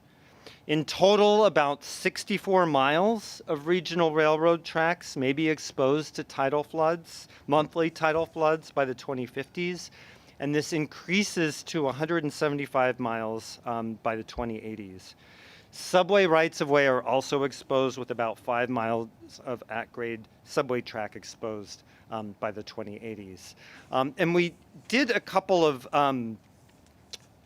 renderings to illustrate how sea level rise and monthly high tide tidal floods impact rights-of-way. This is at the Spuyten Duyvil station, right at the confluence of the Hudson and Harlem rivers. And you see here in the 2030s, New York City panel on climate change projects sea level rise of 12 inches just in the short time between now and the 2030s. And you start to see, the river, which, in this case is corrosive because it's brackish, start to creep up into the right-of-way at Spuyten Duyvil Station. But by the 2050s, with 30 inches, that's 2.5 feet of sea level rise. During monthly high tides, sunny days, we can anticipate without mitigations elevation or high tides that cover the majority of the right-of-way, not quite coming to the top of the third rail, just increasing over the right-of-way. Just to emphasize that, this is monthly. This is the monthly high tide. Yeah. Okay, so it's sort of a highlight of the vulnerabilities that we face and that are going to be detailed and to a greater extent in the Climate Resilience Roadmap. To act on these vulnerabilities, we propose 10 strategies to boost climate resilience. These are focused on combinations of assets and risks. I don't have time to go into all of these today. There will be more detail and all the actions behind all of these in the Climate Resilience Roadmap that we'll release in March. I'm going to give a preview of a couple of them, though. I also want to share our implementation framework because I really want to underscore that this isn't just about new capital projects. Capital projects, of course, are a key part of this multi-pronged strategy that we have to advance to become more resilient, and that's why it's first in line here with a cover of the 20-year needs, where we first started to flag some of the issues related to climate resilience. But Jamie also mentioned the importance of design practices. As we do state of good repair projects, just going forward, we need to be aware of vulnerabilities that those assets face and take steps to build in design measures, future-facing design steps to anticipate the climate of tomorrow so that they're able to withstand future impacts. And this is this practice of resilient design. This is sort of exemplified by this elevated piece of equipment on the Long Beach branch that was elevated actually as part of Sandy mitigations. Also important are operating agencies by each, or operating actions taken on behalf of each of the operating agencies. These are the proactive steps that when a storm does occur will enable the system to get back online much more quickly than it would have if they hadn't happened. In this case, it's proactive vegetation removal that could become a problem with debris in the right-of-way during an extreme wind or storm event. And then fundamentally, I also want to highlight that MTA cannot take these actions on our own. We depend on the actions of partner agencies, and property owners in some cases to help safeguard our infrastructure. Critically here in terms of subways, our partners at DEP are inspecting sewers and siphons that are adjacent to subway infrastructure to ensure that their systems can optimally act during a torrential rainfall event. Yeah, almost done. Let me just share a couple of highlights of some of the strategies, and then definitely happy to take questions. So Subway 1 is about shielding subway stations and tunnels, and this strategy consists of a couple very basic but fundamental components. It's about keeping the stormwater out and removing the stormwater that enters. And there's sort of three key elements towards implementation of this particular strategy. There's a set of capital projects. In this case, there's a simple capital project that I want to highlight, which is this extra step. This is on 4th Avenue in a chronically impacted flooding. This is a location that often experiences stormwater flood impacts. These extra steps look nominal, but they actually prevent stormwater from entering the system when it overtops the street and go into the subway. This is a really important critical measure for stormwater resilience. Operating actions, this is a picture of folks doing track drain cleaning. Clearly, we need to make sure that our track drains are free of debris and able to operate optimally during a torrential rainfall event. And then critically, interagency actions, DEP out cleaning catch basins adjacent to our infrastructure to make sure that their catch basins are able to drain, not back up and hit our subway system. So just to illustrate, there have been about two, in this strategy, it looks at more than just stations, but for the moment I'm going to focus on stations. And this is really about not just keeping stations dry, it's about reducing the service impacts that occur on subways during a torrential rainfall event. So there's many sort of different elements here, but focusing on stations for just a moment, about 200 stations have experienced impacts from a torrential rainfall event over recent years. We have been hard at work advancing capital projects to mitigate this exposure to stormwater. We've installed 28 protections at 28 stations after 2007 torrential rain, and we have another 74 underway. And I also want to highlight interagency actions are really important. DEP goes out to clean 16 catch basins around the system as a matter of course before every flash flood emergency declared in the city. They've also gone out and cleaned 9 siphons, about 13,000 linear feet of sewers adjacent to subways over the past couple of years. And we're going to continue coordinating with them on the big picture in terms of the capital projects, particularly in locations where their own sewer systems are undersized to serve neighborhoods as well as subway infrastructure. And then in 2023, with the heavy rainfall events, 88 stations experienced additional flooding. We're tracking all of these, and we'll be looking at a similar set of actions, a mix of capital, operating, and interagency actions as well to advance mitigations for these. Another strategy I want to highlight just briefly, this is strategy 7, switching to Metro North. For Metro North, we're looking at a few key locations. I'm highlighting here the Hudson Line and Mott Haven Yard. Of course, Hudson Line, has experienced a huge number of climate vulnerabilities and impacts recently. I included 2 photos here on the left. There's the washout that occurred at Dobbs Ferry at a culvert as a result of Ida. And then a picture of the new culvert that is sized to accommodate large volumes of water flowing underneath at Dobbs Ferry. So another example of how we use design. Obviously, we had to do this repair as quickly as possible, but the design anticipates the magnitude of future rainfall events that will be occurring in this location. In another area that's on our radar on the right is Mott Haven Yard.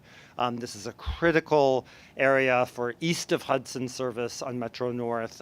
All 3 lines pass through Mott Haven Yard in the South Bronx. During this, Ophelia in September of last year, stormwater started to, you can see it up there at the signal level, really resulted in service shutdowns. And so this is on our radar for stormwater flooding. And so to wrap up, just to highlight a few next steps, we first highlighted climate resilience, and as Jamie mentioned, in our 20-year needs back in October. We're looking to release the climate resilience roadmap in March and get underway immediately and accelerate some feasibility study, but really design of key projects, all in anticipation of funding under the next capital plan, which we anticipate in the fall. So thank you very much. Look forward to your questions. Thanks, Eric. Just in closing, I just want to emphasize, because Eric said a lot, there's a lot of vulnerability. This is a long game, but also we're taking action. So I just want to emphasize, what Eric showed, 200 subway stations, almost half were locations that were impacted in these last 4 heavy rainstorms, but we're acting. 100 of them, we have already put improvements in place, or we have things underway in this capital program. That includes, on the Upper West Side, the issue with managing water coming out of the sewer that caused a disruption during Ophelia to service, and was in fact a lot of the reason that the subway wasn't better able to support Metro North in its disruption. We're about to open bids on a project to fix that. So 100 underway. The other 88 or so, we're looking at really good partnership with the city. We have a task force we're going through. The vast majority of it we can handle either with our capital improvements in our system, or we're going around with DEP and DOT from the city or from other municipalities as well, and we're figuring out, can I clean a catch basin? Can I fix the sewer problem? So we feel good about that. We're down to about 22 where you do need larger improvements. It's really neighborhood flooding that's causing the problem, and we're working through that with the city too. We have a good dialogue going. They're doing a stormwater plan, they announced, and so we've sort of transmitted those 22. We're having a conversation, and we're hoping that we're able to address all of those. So, also Westchester Yard, Eric showed, that's going to be awarded this year, improvements to drainage in Westchester Yard. Hudson Line, we're very focused on. We're getting organized to particularly look at retaining wall issues right now, but also to look comprehensively at the Hudson Line for what we do in the next capital program and beyond that. Okay, super presentation. Thank you. So I have questions first from Hayda Haltzis. I saw Mr. Albert, Mr. Miranda, Mr. Chu. I was trying to find the pictures. Vinny, when did we put together that task force we had? Was it last year or the year before? It was the year before. Steve, I think, put the task force together. So just a couple of things. First of all, thank you very much for this, and I'm glad to see that things are moving along. Jamie, you mentioned the task force. Do we meet on a monthly basis, bi-monthly basis? Have we, because I remember that was one of the big things, is putting together the task force and making sure that all the agencies that are, because it's not just us, we can't do it ourselves, right?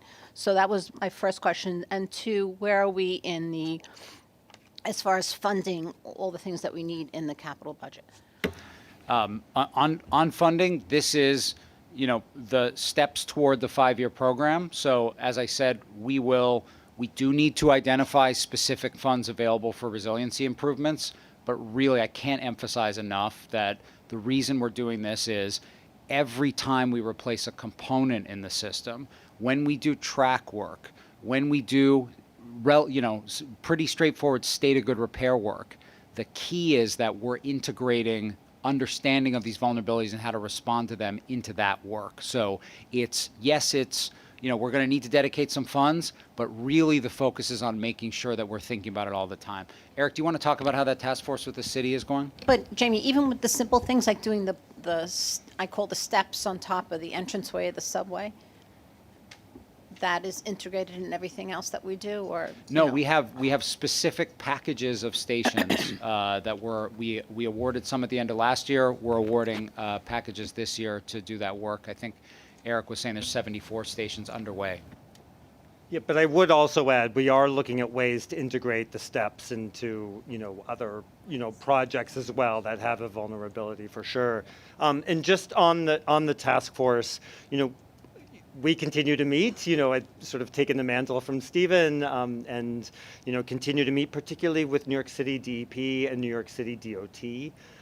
In particular with DEP, we're just out in downtown Brooklyn in December. They found a siphon that was not functioning properly. This is probably because of all the construction that's been taking place in downtown Brooklyn that caused some of the clogging issues in the siphon. So they're able to address that. And we found those kinds of engagements very beneficial in looking at tactical actions on behalf of the city. And do you meet on is it bi-monthly? How often do you meet? Does the task force meet? Yeah, so we have formal site visits. We actually go out, I would say, every quarter. Okay. We actually have a site visit, but there's quite a bit of correspondence between them. We either meet monthly or actually even more frequently in terms of correspondence. All right, thank you. Thanks. Mr. Miranda? Thank you very much. Thank you so much for the presentation. Following on Jamie's point, Eric, I saw one of the slides, what I assume is a lot of work on the Queens Boulevard lines, that there has been infamously having problems with water. But then I saw another slide in which only one of those stations was affected by recent rain events. So that means that work, to Jamie's point, is having positive results, outcomes. Is that how we can interpret those two slides? Yeah, I think we are monitoring, obviously, when stormwater, when torrential rainfall events occur and measuring the efficacy. And so far, those measures are holding. I should say that every rain event that hits the city is very different.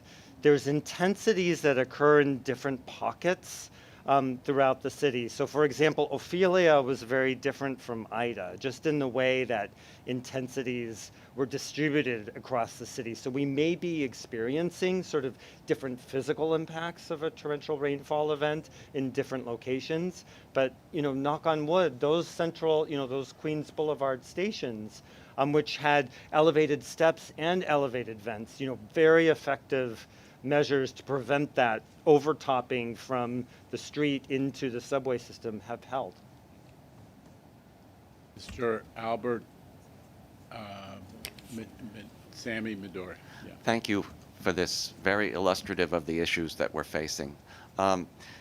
This probably varies by storm, but are you finding that more rain is entering the subway system through the existing entrances or through the street gratings that line the streets? I think the source of impacts is both. I think the broader vulnerability are, in general, are vent batteries. Those are those long the metal grates where ventilation occurs through the subway. Fresh air comes into the subway system. That problem becomes particularly acute when curb heights are not. They're generally supposed to be between 6 and 7 inches, and there's several locations around the city where there is insufficient curb height, and so that exacerbates the challenge of stormwater overtopping. Okay. For instance, you showed flooding at 79th Street on the Upper West Side, and the gratings are in the Broadway malls, which are slightly raised. Yeah. But it's still flooded, obviously. So. Yeah. A lot of that, remember, Andrew, a lot of that has to do with the capacity of the city's sewer system once you get above 1 3/4 inches an hour. Yeah. And that's an area which has experienced it again and again. But we're making an investment to try to improve that particular area on the IRT. Right, Jamie? Yep, you got it. Just about to open those bids. And that this, there's a whole bunch of things to say here. I mean, one is, we've said it before, we can't turn the subway stations into submarines. I mean, water is going to find its level. The vents are there because they're providing air, ventilation to the system. The entrances are there because people are using the entrances. Just part of that is, are we going to continue to see in these very heavy flash flood events, YouTube videos of stations with water flowing through them? Yes. What we're most concerned about is to keep the water at a level where it doesn't cause danger or risk to passengers, or where it doesn't disrupt service.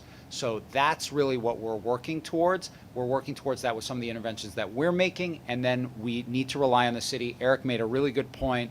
The city does a great job resurfacing streets throughout the city. Sometimes the pavement gets a little higher than it should be, which means you don't have enough curb height. So there's an opportunity to mill that down so that the water can be really held in the streets until the sewer's capacity recovers. Those are the kinds of conversations we're having with the city. I know they're thinking, Rit Agarwal and others at the city, they have great thinkers, people working on this stuff. So we're in a good dialogue and hopeful that we're able to come together in their stormwater plan with some of these improvements. And you are looking at third-party infiltration, like from a building where the water may be coming in, obviously. And you're working with DEP. Yes, certainly. Yeah. Okay, thank you. Mr. Chu and well, Eric, you certainly started 2024 off to a strong special presentation season. If this was a Netflix trailer, I'd be getting excited to binge watch the whole thing in March. So I have so many questions, but I'm going to hold them until I get to see the full feature. And it would be nice, Jamie, if we could monetize some of those subway flooding videos to pay for some of this stuff, just from an innovation perspective. And a lot of focus on the conversation has been on interaction with city agencies, which I understand. There's so much, subterranean infrastructure. So my question is more high level on, and even offer, like, if there's any way to assist to, particularly on Long Island, I can speak while I'm still a Long Island representative, specifically for, coordination with the municipalities. And we have, Long Island sometimes seems like we have more municipalities than actual citizens. Some of them have very, very limited, planning capacity compared to some of the larger municipalities. And I think that this, what we've done, what you're working on, could be a tremendous resource, not just to help them consider what they have to deal with in the future, but also potentially, discuss collaboration on cost share for certain projects, efficiencies as they plan infrastructure, non-related, MTA infrastructure improvements, and even seek funding. So I'd be interested in, hearing more about that. Understandably, the city has to have a large coordination, is equipped to do it, but there are a lot of others that I think would not even be aware that this is happening. No, I really appreciate that. This is going to be an all-hands-on-deck approach, and we are absolutely going to need the support of municipalities, property owners, innovative strategies across the entire region. Yeah, and I will say, and Rob Free, we're in a good dialogue about this. Long Island, there are certain vulnerabilities we've identified, particularly Far Rockaway branch and Long Beach branch. The Long Island does have, some advantage when it comes to heavy rainfall being more flat. But certainly there's inundation issues at low points. There's coastal risks, and as I say, on Long Island, Long Beach is a big issue that we will need to be talking to the municipality and others about as we move forward in this, because it's certainly some of these, just because of the scale of the railroads, you can't solve these problems as in some ways as easily as we can in the compacted jurisdiction of the city. And just to follow up on that, Jamie, it's not just, when we're thinking of our riders in a broader sense, not just their whole experience, not just when they step on and off, the railroad, it's also how they get, to their final destination. Some of these events could significantly affect, our ridership if people cannot get to our infrastructure. So I think just, putting on like the Sim City civilization hat, right? It's like a bigger picture than just that. And this is like, you can laugh, but this is a huge issue, right? This is like, we're talking about 2080, which is, going to come faster than any of us realize. And a lot of people are still flat-footed on this. Yeah. Thanks. Midori. Commissioner Chu, it's great to have you on the board as our climate champion. So thank you. Thank you for that. Thank you for this presentation.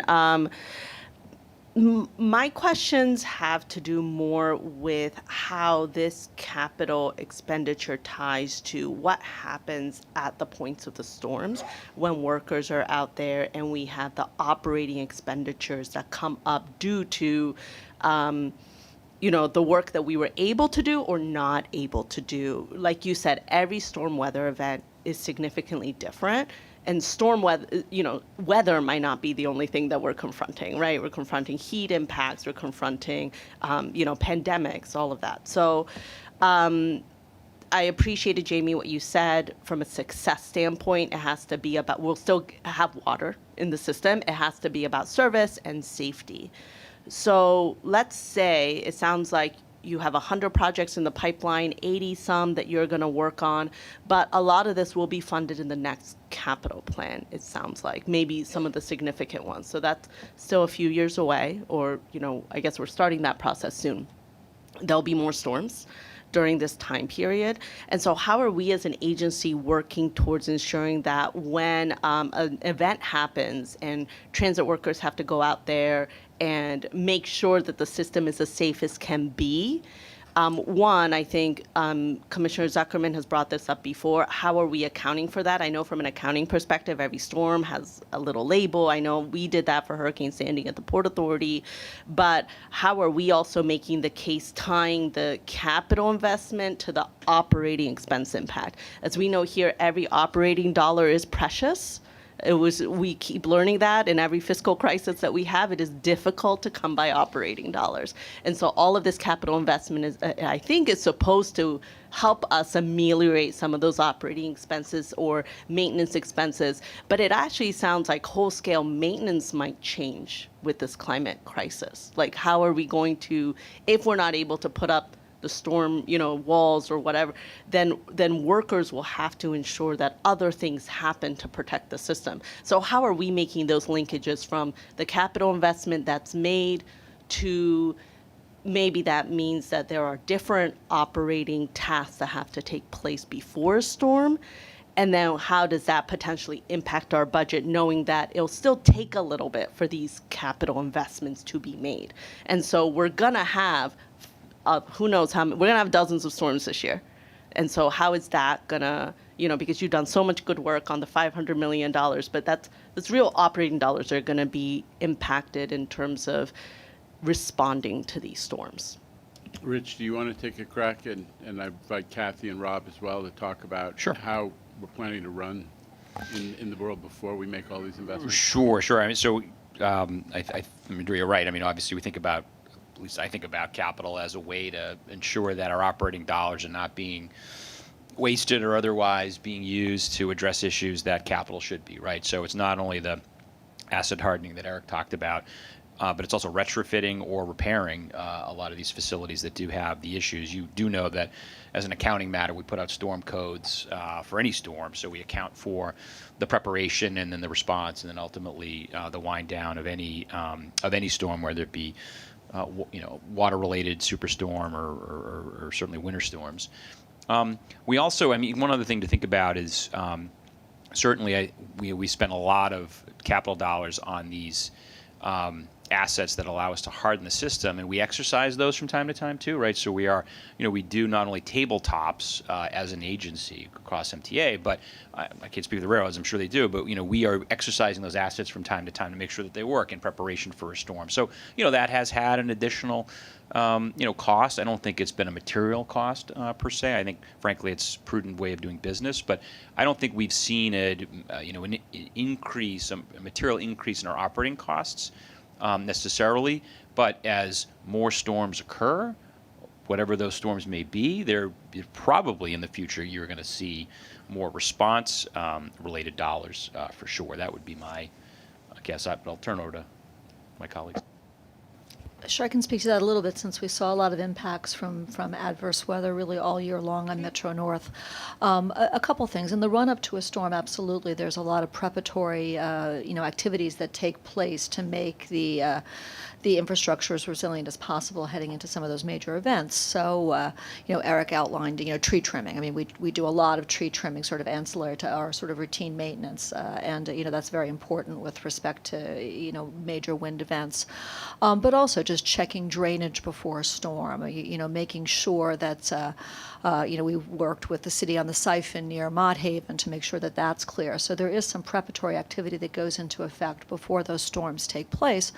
But just sort of looking back on some of the events that we had this year, we're now, through our track department, looking to elevate some of the tracks near Garrison. It's not going to be the cure-all, but it will help, I think, with respect to some of those tidal events. We have a water condition that we see periodically on the Wassaic branch. We're doing the same thing there. And then to your point, and to Neil's point, we're tracking those expenditures because it is an important part of, some of our cost reduction strategies is to, look for overtime reduction opportunities. Well, when you have one of those major weather events, we have a lot of overtime that we expend restoring the service through those areas. So some of the prophylactic activities on the front end will enable us to be able to continue to manage those labor costs. And Kathy, and I think the question is more like we're wholesale rethinking how to ensure that resiliency is core as part of our capital planning process. I think that's excellent, and I commend your leadership, Jamie, on that.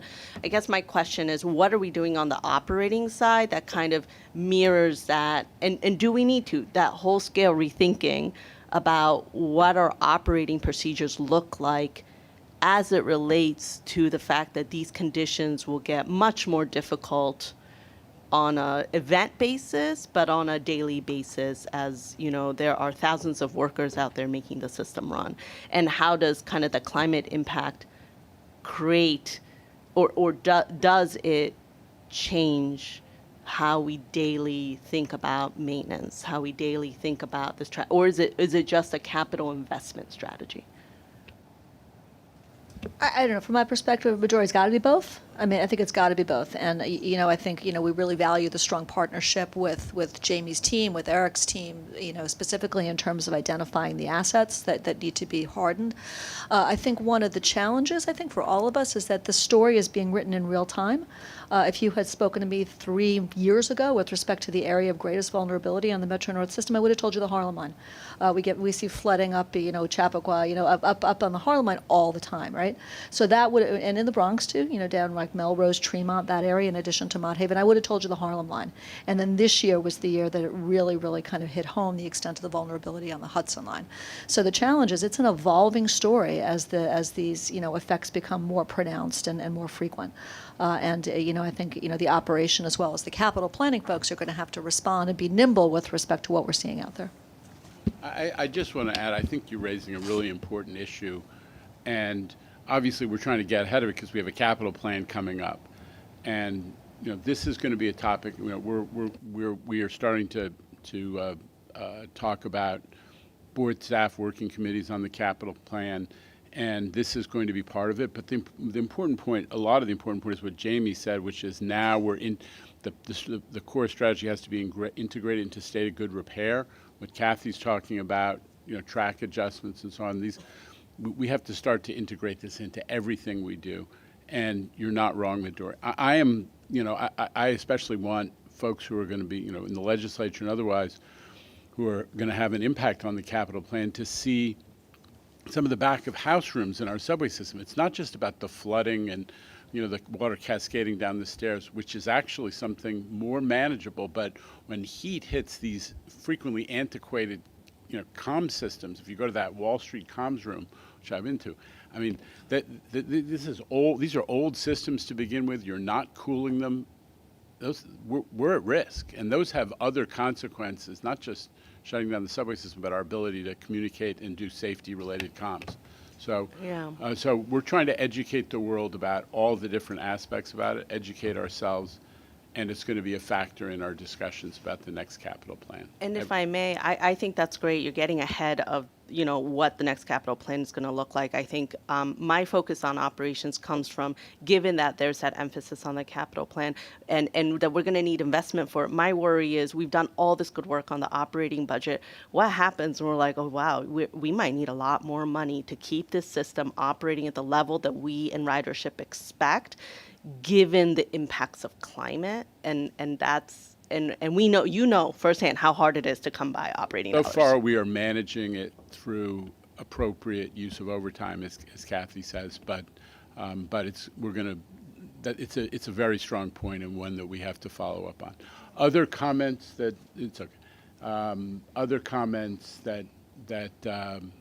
or questions on this topic? I think we got a lot of work to do together as we take on the capital plan and Midori's point about how it affects operating budget as well. I neglected to invite comments on all of the issues that I discussed, and Neil, you said you wanted to say something. Thank you, Mr. Chair, and kudos to you for this team you've assembled. I feel with the climate situation, whether we're talking about the budgeting situation, which I've mentioned many times in various committees, or our actual technical approach. Eric, your presentation was great, and we've got a good team to solve the problem. But obviously, we're just a bit player God, and forces of nature are working a bit against us there. Anyway, on your remarks earlier, I wanted to pick up one topic. In the last couple of weeks, New Jersey announced a massive, what I would call a fare hike. When you hit double digits, that's a hike. We don't do hikes. We do increases, and modest ones at that. But if you look at the budget we passed last year, the fare increase we did generates every year $200 million of incremental revenue. Right, $200 million a year. That's nice, but fare evasion is 3 times the size, and growing, and growing. And you can listen to the comments of my fellow board members when we sit in the room here before we come out here, and the amount of grousing about observations in the subway, less so in the commuter rails, obviously on buses, is intense. And to quote one of my colleagues, I won't say who said it, but it's not just kids jumping over for fun. It's men in suits and women in dresses. People are doing it as almost a matter of course. And I tell you, it's a real problem in this city. It's a real problem in this region. For 5 out of the last 6 months, if you look at paid ridership, it's actually gone down against the forecast that we have. Revenue's up, but paid ridership's down. That tells me that people are not paying attention to this really serious problem. And for us to avoid, God, I hope we avoid a fare hike like New Jersey, because that's not what we want to do. But if that $600 million keeps creeping up, if we don't pay the fare, if we don't do what we're supposed to do as citizens of this region, just do what you're supposed to do, pay the fare, because ultimately you're not going to see a 4% increase. Probably not under your tenure, sir, but maybe future chairs and CEOs will see 15%, because we can't handle, if we can't control the fare evasion, then we're going to have to find a way to charge the people who actually do pay it. Strong views on this. I just wanted to, the MTA, we highlighted this issue 2 years ago. We formed this blue ribbon panel to talk about this issue when it was starting to be apparent right after as we moved out of the pandemic. And this is a fundamental existential threat to our ability to provide first-class public transit and make it better, more frequent, more reliable. And so we got to push back. We're going to keep doing it in all different kinds of ways. There's going to be experimentation along the way. Some things will succeed more than others. But Rich and his team are spending a ton of time on it. Rob has been innovative with trying to look at how do we make the fare collection faster and more efficient for our workforce on the commuter rails. And we're going to keep at it. David? Yeah, I'm just wondering, it sort of triggered it. Are we going to have a report on the free bus program? I was asked about that at the budget hearing, and the law says a 6 to 12 month experiment and report back to the legislature and the public. So we're not into that period yet. So we're going to be continuing this experiment for another at least another few months and collecting the data that will allow us to give both the board and the legislature and the public feedback on how it's gone. Other questions or comments before we move on to our more routine business? Okay. Thank you, everybody, and again, thanks again to the C&D team for that presentation.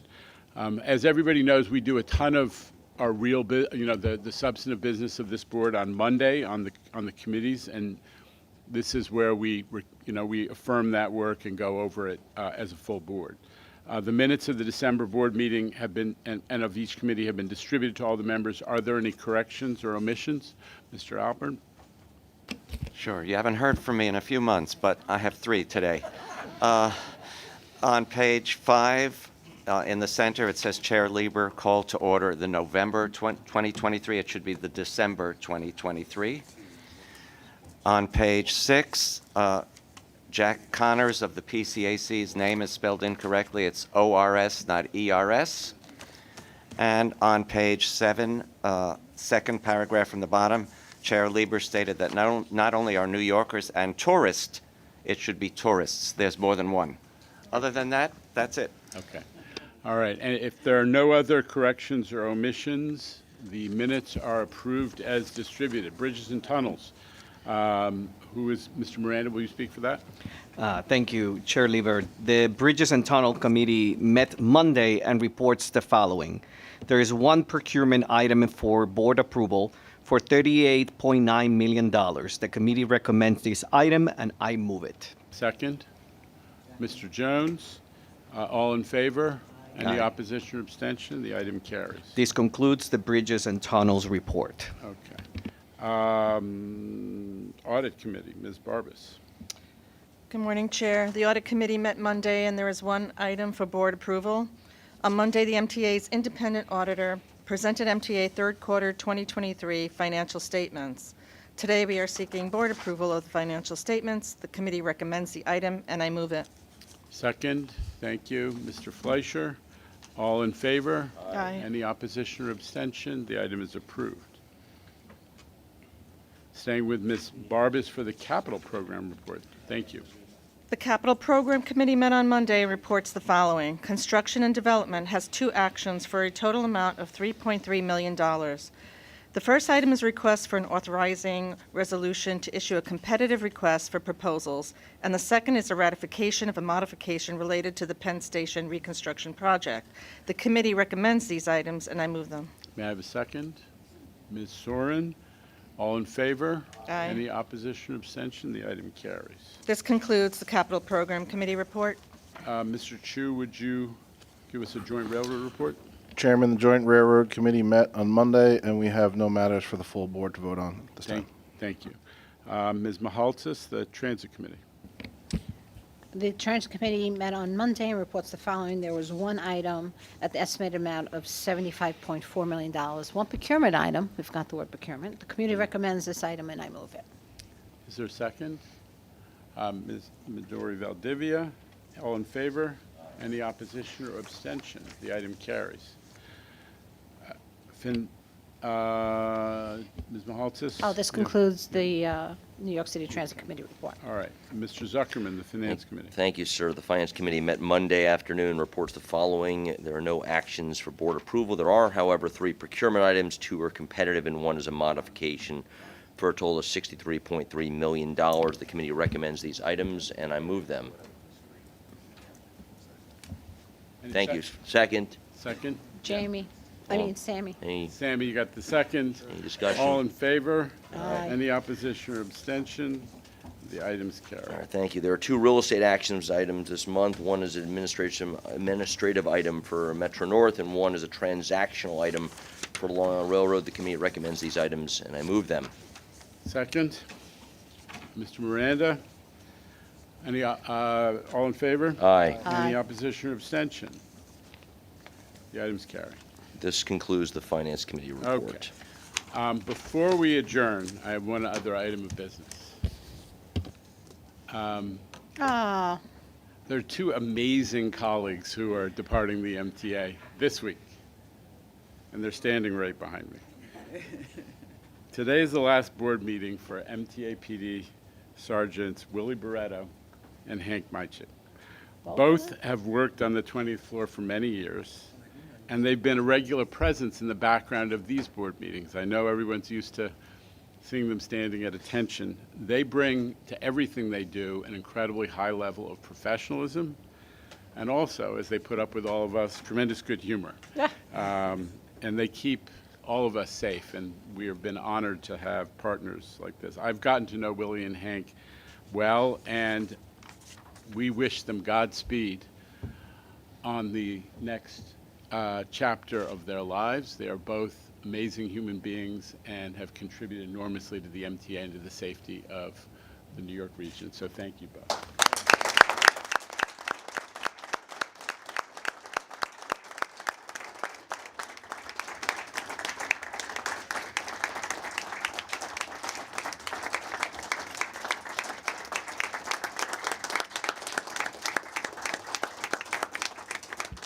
On that positive note, I'll take a motion to adjourn.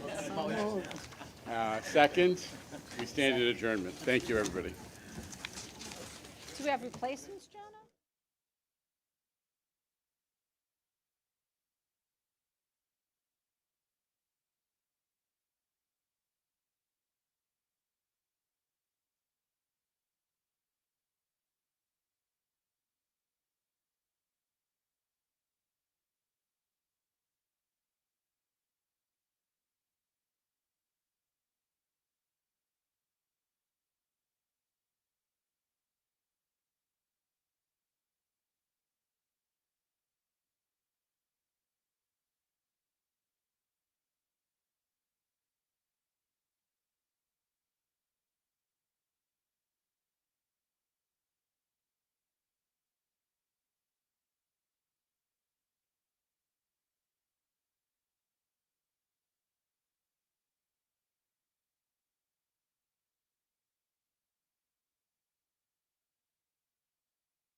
on that audio.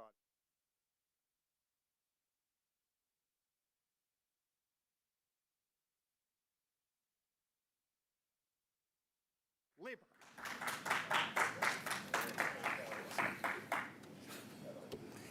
So, pretty exciting present. I thought the amazing presentation today. We talked at the outset about a lot of the things that have been accomplished and the innovation that's led us to this point where we're in solid shape for the time being economically. But the climate change issue, where I think the MTA is really being a leader, I found that presentation incredibly informative and inspiring, in part because we're really charting out where, the challenges that are in front of us. After Sandy, people tended to focus on coastal surge. I think that we're really showing the impacts of torrential rainfall, sea level rise, potential impacts from extreme heat. And we are already taking action. I thought the point that Jamie Torres-Springer made at the end was really important, which is of the 200 stations that have had water, serious water impacts in these last few storms, we have done projects already, many of them in tandem with the City of New York, that have addressed the conditions that allowed those stations to have all that water get in. And we've gotten the number that really need some special new capital project treatment down to about 22 stations. So there's current day activity as well as I think pretty important long-range planning. So important meeting from that standpoint, and then we will let Mitten take over. All right, we'll go first to Andrew Siff of WNBC. He's in the balcony today, sir. Andrew. Very much. Two questions. One, on the climate. Yeah. You mentioned to the board this morning that as concerned as you are about rain, you're also concerned about heat. Yeah. And you gave an example of a comms room. Is your concern that the equipment would almost quite literally melt? Or describe for us what the worry is? The worry is that, listen, riders experience extreme heat in our stations when they're on platforms, so they know about it. Our riders get it. But the other impact, which you don't always see, is in these back-of-house areas, you have comms rooms, communications rooms, and other sensitive infrastructure that is now being subjected to extreme heat. Now, we have to invest in modernizing those systems, but also making sure that they're adequately ventilated, they're cooling systems, and all of that needs to be updated even faster in light of these extreme heat conditions. You can see that especially at that Wall Street station. Now, on the issue of fare evasion, real quick, you described it, and you've done this before, as an existential threat. And yet, you know that you have New Yorkers who have seen the, by now, viral video of people walking through these beta-tested turnstiles at Sutphin Boulevard, for example. So when you describe it as an existential threat, and you have New Yorkers watching people basically walk into the system free, they might conclude, well, they're not acting like it's an existential threat. Andrew, that's not fair. I mean, if you look at what we have been doing, we've developed a new mechanism to stop backhawking. All the different ways that people do fare evasion, stop backhawking. We have these fins that we're experimenting with, and there's a lot of experimentation going on, trying to make the barrier a little bit higher, even with our existing system. We're changing the keys on all of the exit doors. And we've also, as you have reported, added, trying to discourage people from popping open the exit gate, which they're not supposed to do, not to pop it open other than in an emergency. So we're experimenting with many different ways, even as we're planning for a brand new state-of-the-art fare control system. The Sutphin Boulevard experiment, I wanted to add two things. One is it was principally focused on creating a new wide out gate so people would be able to roll bags at that air train linked station. People are coming from JFK, they need to get bags in. Even with the shortcomings of that new experimental fare array, fare evasion was down 20%. We were collecting more fares. So that's important. And two is we are making changes to that to address these obvious shortcomings of that. So judge us in the long run by all of the different things that we are doing to try to push back on fare evasion. Remember, there was the MTA who 2 years ago said fare evasion is an existential crisis. I created a special commission to come up with ideas. We're executing on those ideas one by one. And moving across the balcony, that's Elijah Westbrook right there from CBS 2. Elijah. Afternoon, Jano. So my two questions pertain to this looming G train shutdown this summer to make way for CBTC. Of course, there's no secret at this point that people have some fears that this could resemble something similar to what we saw with the L train shutdown a few years ago. Which didn't happen, right? Which, well, there were some inconveniences that were there. Didn't happen, right? Well, okay. So just I guess you could talk to the riders about that. But, my question here is, anything that was learned from that project that could ease some of the concerns about this project coming up this summer? Yeah, it's a good question. So what we learned from that project are two things. One is, wherever possible, try to maintain some connection service, especially where the issue is, are people going to be able to get over the water, to get under a river? And we were able, through some maximum innovation, to preserve that in the L train project. Came in 3 months early, $100 million under budget. So we did learn something. In this case, what we've also learned is that a quality bus shuttle system can work in Greenpoint, because we did it 10 years ago. In this case, it's very different because we don't have the option of turning the work on and off in short periods of time, because the track work is so complicated in terms of configuration that you have to tear up the whole track. It's not just a matter of relaying a few ties and then putting it all back together again. That's why we need the 6-week shutdown. Good news for Greenpointers, who are great transit users. It's going to be 6 weeks at the height of vacation season in the summer. I think that is way better than 50, 60, 70, 80 weekends in a row of shutdown. We're looking after our riders. And my follow-up to that is, are there any plans in place to potentially rehabilitate some of the stations along that line while service is being shut down? Jamie, you're welcome. Rich, you're welcome to come in and talk about that. We always take advantage of shutdowns to improve station. That's our famous renovation program. Exactly. So we're looking at the stations to see if they could be part of our renovation project. We'll work closely with C&D to be able to accommodate that. They need track, obviously, space to ensure the CBTC is working. But the short answer is, yeah, we're going to look at some of those stations to see. A thing, Jano's challenged us to do is, again, when we're doing all this track and signal work, what do our customers do when they come back on Monday morning? And we want to give them, we hope, a brighter, cleaner station. We're going to do it. All right, next up is Nolan Hicks from the New York Post, America's newspaper. Nolan, good afternoon.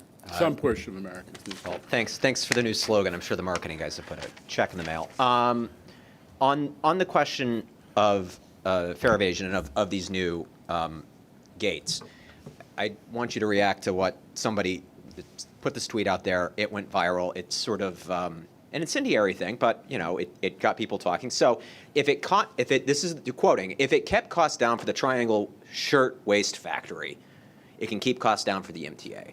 So do you want to talk a little bit about making it harder to get out of a station in terms of an emergency, which is effectively what you're doing to try to recoup some lost fare? No, Nolan, I actually know the history you're talking about. I'm going to pass it over.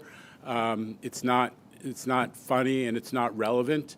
You're making light of a tragedy in New York's history.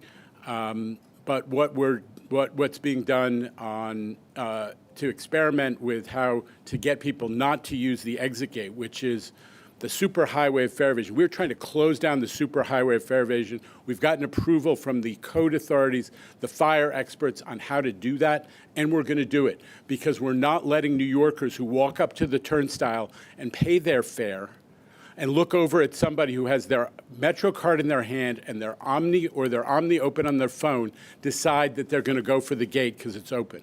We're trying to discourage the illegal and improper opening of the gate. We love our riders. We're just trying to get them to follow the rules and not open the gate. That's why there's going to be a 15-second delay as an experiment. How will riders know that there's a 15-second delay on those doors? They will find out very quickly because the vast majority of New Yorkers use the same stations again and again, and they will be discouraged from hitting the exit gate, which they're not supposed to use, when it doesn't open for a little while. Will there be a sign that says you must hold down for 10 seconds in order to get it to engage? No, there's a sign already. It says, do not use this except in an emergency. That's the one that we're trying to get people to comply with. And we move on to Rye Rivard right there from Politico. Rye. Hey, what's going on? A couple of lawsuits have now been filed against congestion pricing in a couple of jurisdictions. There's settlements in one. Can you help us understand, or settlement talks in one? Can you help us understand the hurdles here and whether this is going to hold up congestion pricing? Well, listen, the bottom line is congestion pricing is not only about lawsuits or anything else. What it's about is dealing with congestion in New York City. And you know what? The mayor's management report, the preliminary version, just came out. What's in it again? Slower response times for ambulances and fire and EMS and police. And we have to deal with congestion. We're the #1 congestion city. That's why we're doing this.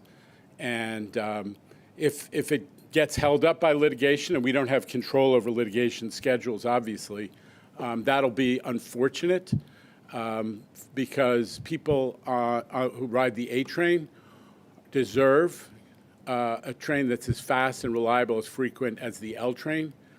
And we cannot put in new signals, a $2 billion project, because we don't have the certainty about when congestion pricing is going to allow us to start to collect that additional revenue. So that's the consequence of all this litigation. I don't control the litigation schedule, so I don't have an answer for you. But we are still moving forward to put ourselves in a position to implement it in the late spring, as we have said before. But I don't have an answer on all the litigation and which judge will schedule which motion practice and when they will issue decisions. And sliding down a couple of seats, that's Samantha Liebman But I right just there. I can't let it pass without just reminding everybody that this is the week that we find out who's got what priorities, because we're celebrating a year into having a balanced budget for 5 years. I went and did my budget here in Albany because Kathy Hochul, with the support of the legislature, solved the transit budget crisis, the fiscal cliff brought on by COVID, 100%.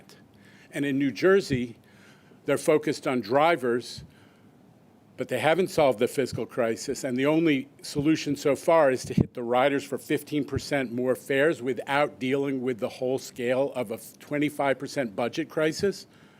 We solved ours. It was 12%. They won't address their 25% budget crisis. They just raised the turnpike tolls. Where is that money going?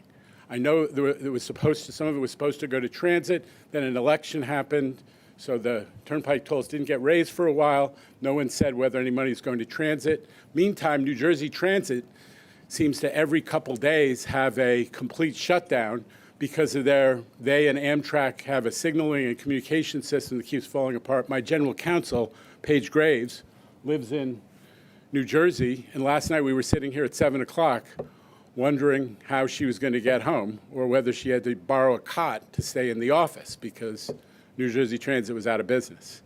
So, we can keep talking about automobile drivers. Hudson County, 90% mass transit community. Essex County, I think 85% mass transit commuters. That's New Jersey commuters. We keep only talking about the drivers. When are we going to start talking about all those New Jersey commuters? Phil Murphy's not on the ballot in Brownsville. He's not on the ballot in Far Rockaway. He's not on the ballot in Washington Heights. But those people aren't going to get the quality of railroad service, of subway service that they ought to have because New Jersey doesn't want us to be able to toll our own roads like they toll their own roads in New Jersey. Not nice. All right, a patient Sam Liebman right there from New York 1. Sam. So what happened with the federal grant for the Penn Station redevelopment in December? Was it rejected, and why? And how is it going with cooperation from Amtrak and New Jersey Transit? So the federal government, for the first time, this is a new Federal Railroad Administration program, the so-called Fed-State Partnership Program, and they put out a lot of money for major projects. MTA did really well. We got, I think, $1 billion for the Penn Access project, right? $1.2 billion? What? $1.6 billion. $1.6 billion for the Penn Access project, which is a really important project. It's going to make it connect people in the East Bronx to commuter rail service for the first time ever. So those people's commutes literally will be cut in half, and they'll be able to go for jobs in Westchester and Connecticut that they never have been before. So that was huge support for us. They funded a lot of projects. They didn't fund some. We had a relatively smaller request in for design money for the Penn project. Got turned down, but we're going to apply again. And is Amtrak and New Jersey Transit cooperating? Yeah, I think on reapplying, absolutely. My other question is on the fare arrays.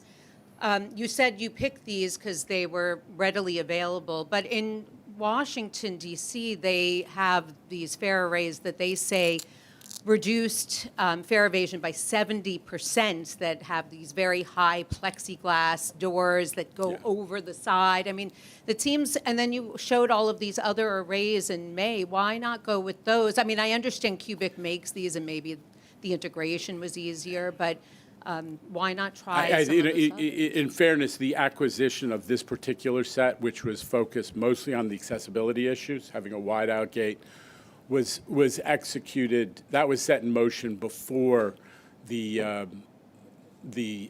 broad outreach began on all the different fare arrays. We might, in retrospect, have chosen a different model, but the main thing is we're experimenting. That one was mostly about people with bags coming from JFK and accessibility, availability. But we're going to continue to experiment. This is not what we're putting in the whole system, and it's being adjusted to deal with some of its shortcomings. Oh, yeah, point taken. We have the RFI for all of for a new fare array model out now, and we're dealing with all these companies, some of which you mentioned. When is that due to come back, Jamie? In the next few weeks or so. Yeah. All right, we're moving on, going out east now to Newsday's own Alfonso Castillo at his undisclosed Valley Stream location, where he's brought the big giant microphone. Alfonso. I just checked the schedule, Alfonso. There's a train that left Valley Stream 5 minutes ago. You could be with us. It only had 100 people on it. I was not. It only had 100 people on it. It had a capacity of almost 1,000. Yes, I wasn't one of them, and that ties into one of my questions. So I want to ask you about congestion pricing.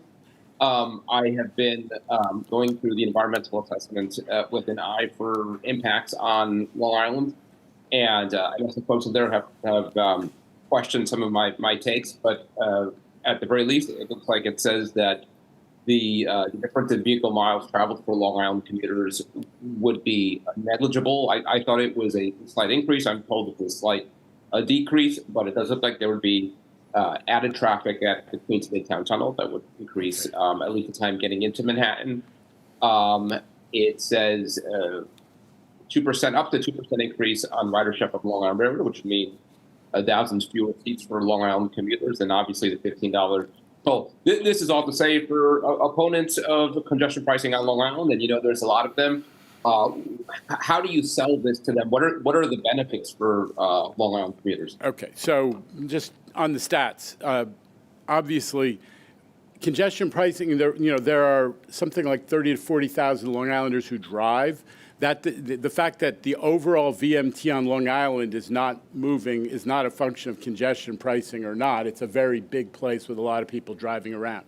But the other message of those numbers is there is, there are very few Long Island drivers. We're always talking about them rather than the 80+% who take mass transit, who are going to benefit from this tremendously. There are only your second point, which is, I guess, does the Long Island Railroad have capacity to absorb the couple thousand people who are coming off of driving onto mass transit? Just a reminder, I think you know this stuff. We're carrying about 230,000 people a day on the Long Island Railroad right now in a system which is running 77,000 more trains a year, which has 40% more service than it did before Grand Central Madison opened. And even in the old days, before Grand Central Madison opened, before the pandemic, we were carrying more than 300,000 people. So there is a lot more room on the Long Island Railroad. There is 47% capacity ridership is 47% of capacity in the AM peak and 54% of capacity in the PM peak. So we have a lot of room. There are and there are very few people who are going to be moving from driving to the railroad because there are very few people who are driving to begin with. Now, as respects the Queens Midtown Tunnel, I think what you're looking at in the EA is we're obligated in order to get the FONSI to study the worst case scenario. In that case, that was assuming that we had eliminated the incentive for people to go to the free bridges entirely, right, Alfonso? And that was the scenario that was being studied. What the TMRB has recommended, which is now moving its way through the hearings process, is a much lower crossing credit, which would not eliminate the incentive for people to go to the free bridges entirely, although it would reduce it. So that you're not talking about the right scenario when you're citing those numbers. Does that make sense? I understand you're saying that's not my reading of it, and I think what I read actually does spell out some credit and not necessarily a full credit, and it talked about reducing the disparity between the tolls and not necessarily eliminating it. So my reading of it is that it's exactly what's okay. So let's not debate it, but at least what we probably could agree on is if there are 17 to 20% less traffic in Manhattan, for those people who do have to drive, they're going to have less traffic to deal with once they get to Manhattan. We're probably best not to debate the Queens Midtown Tunnel, but less traffic in general will make for faster rides in the places where they're getting the most traffic, which is the CBD, where they're wasting a lot of time. All right, next up is Michelle Caskey. She's center stage from Bloomberg News. Michelle. Hi, thanks. In the past, you've estimated that fare evasion costs almost $700 million a year, but that was back from, that estimate was off of 2022. What's your estimate for 2023 in terms of? I don't have a final estimate, but I think it hasn't dropped, and it probably goes up a little bit because when we raised our fares 4%, that inevitably means that if you do the multiplication, the numbers are going to go up. So whatever version of hundreds of millions of dollars it is, this is as I say, a huge threat to the viability of the MTA, and it's also a huge threat to the morale of New Yorkers who, believe in public transit and who, want to be able to feel like they're not suckers when they do pay their fares, as most do. But earlier today, you also referred to it as it's the solution to it is it's a long-term, and that's going to take an extended period of time. It's not going to happen in, obviously, as Michelle, we see, if you have short-term solutions that'll knock 100 million or whatever big number off it, please share them. But there's no question that what has transpired is that the rules of how do you use the public space in New York, which is incredibly important because, New York is all about density and shared public space. A lot of the compliance broke down. We're seeing a lot of different areas of life, and this is one. And we have to move back to where we were before COVID, which was, probably a third of, in terms of the amount of fare evasion, about a third of what it is now. And it starts with that exit gate that we're working on. All right, let's move a couple of seats down to Dave Colon from Streets Blog and the Knicks. There they are, right, Dave? The Knicks. The Knicks are the sole holders of third place and the hottest team in the NBA.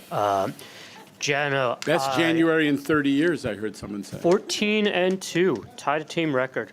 So, Jano, I wanted to ask, 5 years ago or so, Andy Byford showed up and he had the Fast Forward plan. It was this blueprint that really emphasized resignaling the subways, CBTC upgrades, as far as the eye can see, and that really informed the capital plan that we're living in right now, given the amount of money that was spent or set aside for it for signal upgrades, train cars that can take advantage of those signals, and really promised very specific areas of CBTC improvement. I'm wondering, as we get into this next capital plan, we're in the last year of this one, can you talk about philosophically, do you want to finish that map that was in Fast Forward? Do you want to finish that work? Is the theme of this next capital plan going to be CBTC everywhere still? Yeah, I mean, listen, I don't remember exactly what was, the CBTC plan that was contemplated in Fast Forward was not funded. What we then got was a capital plan which had a certain amount of money for signaling, and we were pushing forward very much on that. We were doing it on the Culver line, the F train. We're doing it on the Queens Boulevard line. And we're doing it on the different parts of the 8th Avenue line, the A train that I keep talking about. So we are passionate about it. It, to me, is a fundamental equity issue that Central Brooklyn and Washington Heights and some of those other places should get the full benefit of modern signaling. We're also focused, as we become more expert, we're looking at using resignaling not just on whole lines, but on targeted areas where there is where there are choke points in the system. On the 6th Avenue line, in particular, in Manhattan, in the Central Business District, you have switches and interlockings and technology that dates from the Franklin Roosevelt administration, and that is constraining the whole line from operating more frequently and more reliably. So we're learning as we go, and we have very much a commitment to resignaling. One of the challenges, and I think you alluded to it, is the capacity of the car manufacturing industry to provide at a price we can afford cars that are CBTC equipped. And that's one of the reasons that I have commissioned a major study, which I think we're on the verge of awarding now, a major study of the whole rail car manufacturing industry in America. Remember, we have a Buy America law that requires us to purchase cars that are manufactured in the United States. And right now we have only two companies that we can buy from, Alstom and Kawasaki, and they're both not, their capacity issues have been real, both of them, their ability to produce cars at volume. So we are taking a hard look in a systematic way at how do we grow, what needs to be done at the level of national policy and also New York policy to grow the capacity of the subway rail car industry going forward. Do you think that CBTC is going to be the theme of the next capital plan? It'll certainly be one of the themes because it's such a proven success story for New York. And look at the change that was made on the number 7. Weeks after we turned CBTC on the number 7 line, we went from I think 68% on-time performance to something in the high 80s or low 90s, and that's continued. So we can really, really improve people's commutes if we continue investing in modern signaling. All right, moving on. We gotta move on. We got other people here. Ben Brockfeld's been so patient from AM New York. He's right there. Ben. It's true, I am a patient guy. But dangerous for you to go at the end, in my experience, right? Yeah, I'm usually over on that side, I've noticed. But I wanted to ask about the IBX. The MTA had said that they had to do street running for the light rail in Queens around a cemetery, the All Faith Cemetery. I spoke with the cemetery director there. He said that the MTA never spoke with him about that proposal. He hadn't even heard of it until I talked to him. And when I asked him what he thinks about tunneling under the cemetery, he said it would be, it'd be complicated, but it would be possible.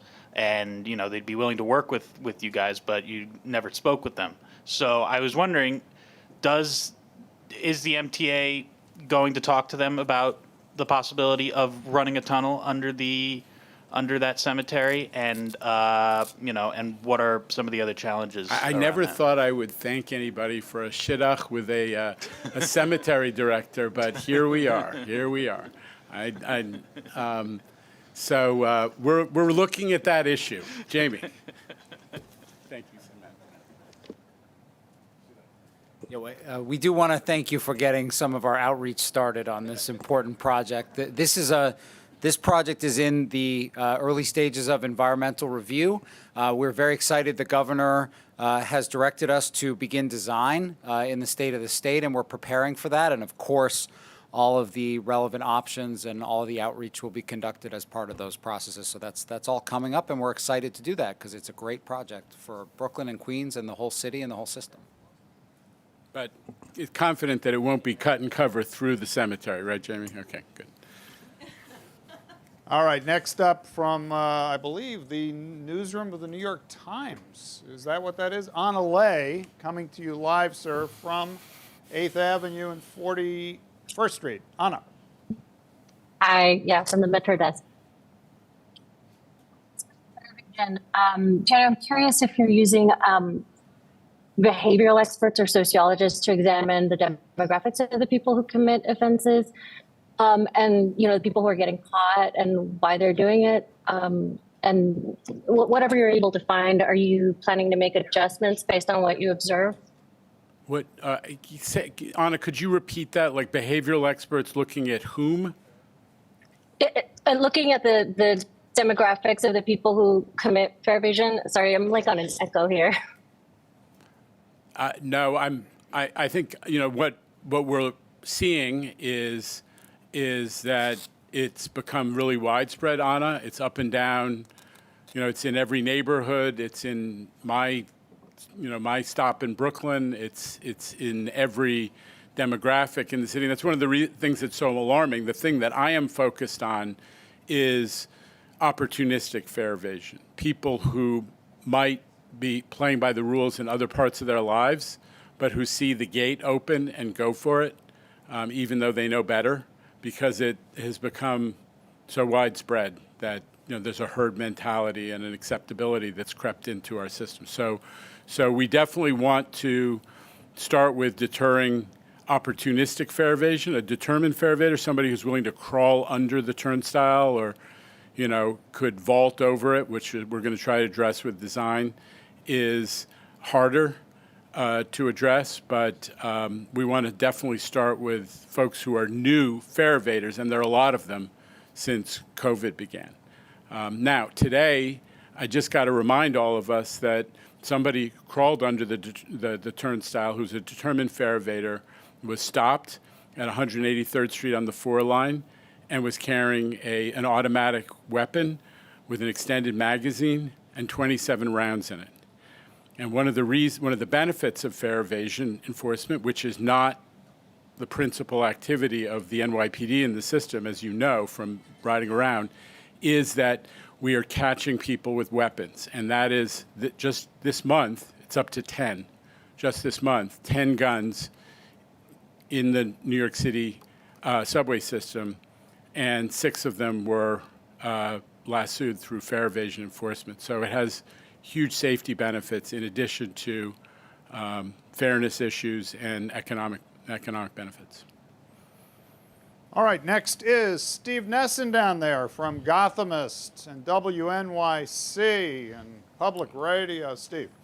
Hello, Chair. Hi. Thanks. I just want to ask about the Outer Borough Transportation Fund. Yeah. While I know the MTA doesn't decide where the money goes, the MTA is offering $22 million in discounts for drivers. Are you sending a mixed message to the public, particularly New Jersey drivers, that congestion pricing is about discouraging driving on the one hand, but you're also giving a massive incentive to some drivers with these rebates on the other? How do you square that? Listen, the Outer Borough Transportation Account, as you said, is a decision. Where that money goes is a decision of the legislature. Principally, we're not really in a position to, we don't make those decisions. And they were also, a lot of that, the rebates that you're talking about were commitments that were made long ago. I do think that your point, though, is not wrong, which is the future revenues of the Outer Borough Transportation Account. There should be investments in, it should include investments in making transit more attractive or more affordable. One of the things that was talked about in the past was funding discounts on commuter rail within the city of New York. And you know what? We didn't wait for the Outer Borough Transportation Account to fill up and to argue for that investment. We did it. So we think that as it continues to collect resources, there should be transit investments seriously considered as part of that deal. All right, we're going to close out the proceedings today with Evan Simcoe Bednarski of the New York Daily News. Evan. Hey, Jenna. So another fare evasion question for you. We've got the new fare array RFI. We've got plans to limit the use of the emergency gates. These are all subway-focused plans. My understanding is that bus fare evasion continues to drive the problem. I think it's something like 46% at this point, fare evaders on buses total. And in August, there was an effort to really step up the Eagle teams, a whole NYPD, arrangement to support them. Can you talk a little bit more about what else, if anything, can be done on buses, the extent to which that's part of the problem?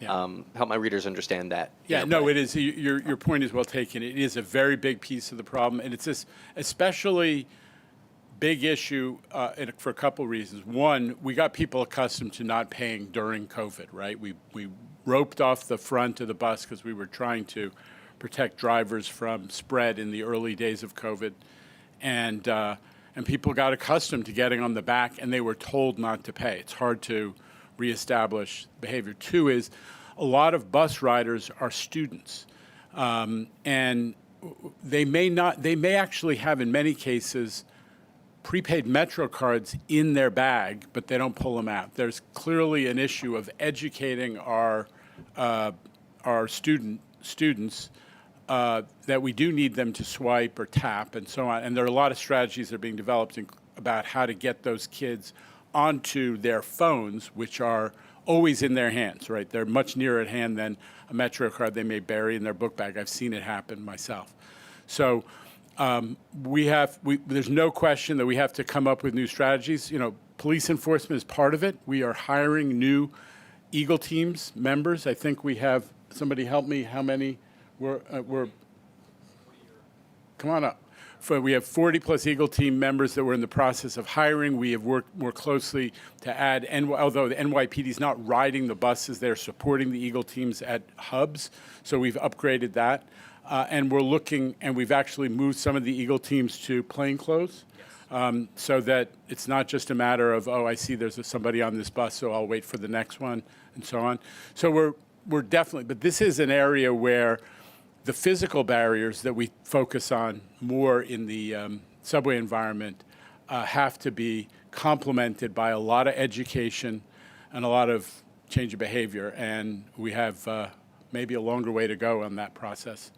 As a result. Rich. I mean, the only thing I would add is one other thing we're looking at is making sure that the Metro card readers and the Omni readers on buses are working, right? So, I've seen from time to time that a customer does want to pay, but our machines aren't working, and so that's something else we're looking at. But Jano's right. This is going to be a big challenge for us, and one that is probably going to be a multi-year effort. We reported out at committee on Monday. One of our top 5 goals in New York City Transit this year is to get our arms around fare evasion, because respectfully, we are the bulk of that issue at MTA. You mentioned that there's a move to put some of the Eagle teams in plain clothes. Yeah. Eagle teams have been operating at a higher level, so to speak, since August. Do you have any data on what's worked and what hasn't? Has there, I look at the data of fare evasion, it looks like it's been kind of just going up since then. What have you, obviously you've learned something by having the plainclothes option. Yeah. What else have you learned? So, the plainclothes are very early days. Like, we've literally deployed in the last couple of weeks. I don't think we have data there yet. But to your question on the 3 clusters, looking at the growth of fare evasion relative to those 3 clusters, we've seen an improvement. But it's not nearly enough of we want to see. Just having a handful of Eagle team members, 15, 20, knowing we have thousands of bus stops, is a challenge. What I think we're also looking at is things like, in the future, can we harden the ability to capture fare? So, for example, Staten Island Ferry, could we have a fare array there? And that's something that we're considering in the future. But suffice to say, we have a long way to go, and I think no idea will be too challenged. So I look forward to being criticized in the future for piloting more things and seeing if they work or not. All right, thank you, Jano, Rich, Jamie, and for the cameo, Paige Graves. Good afternoon, everybody from Lower Manhattan.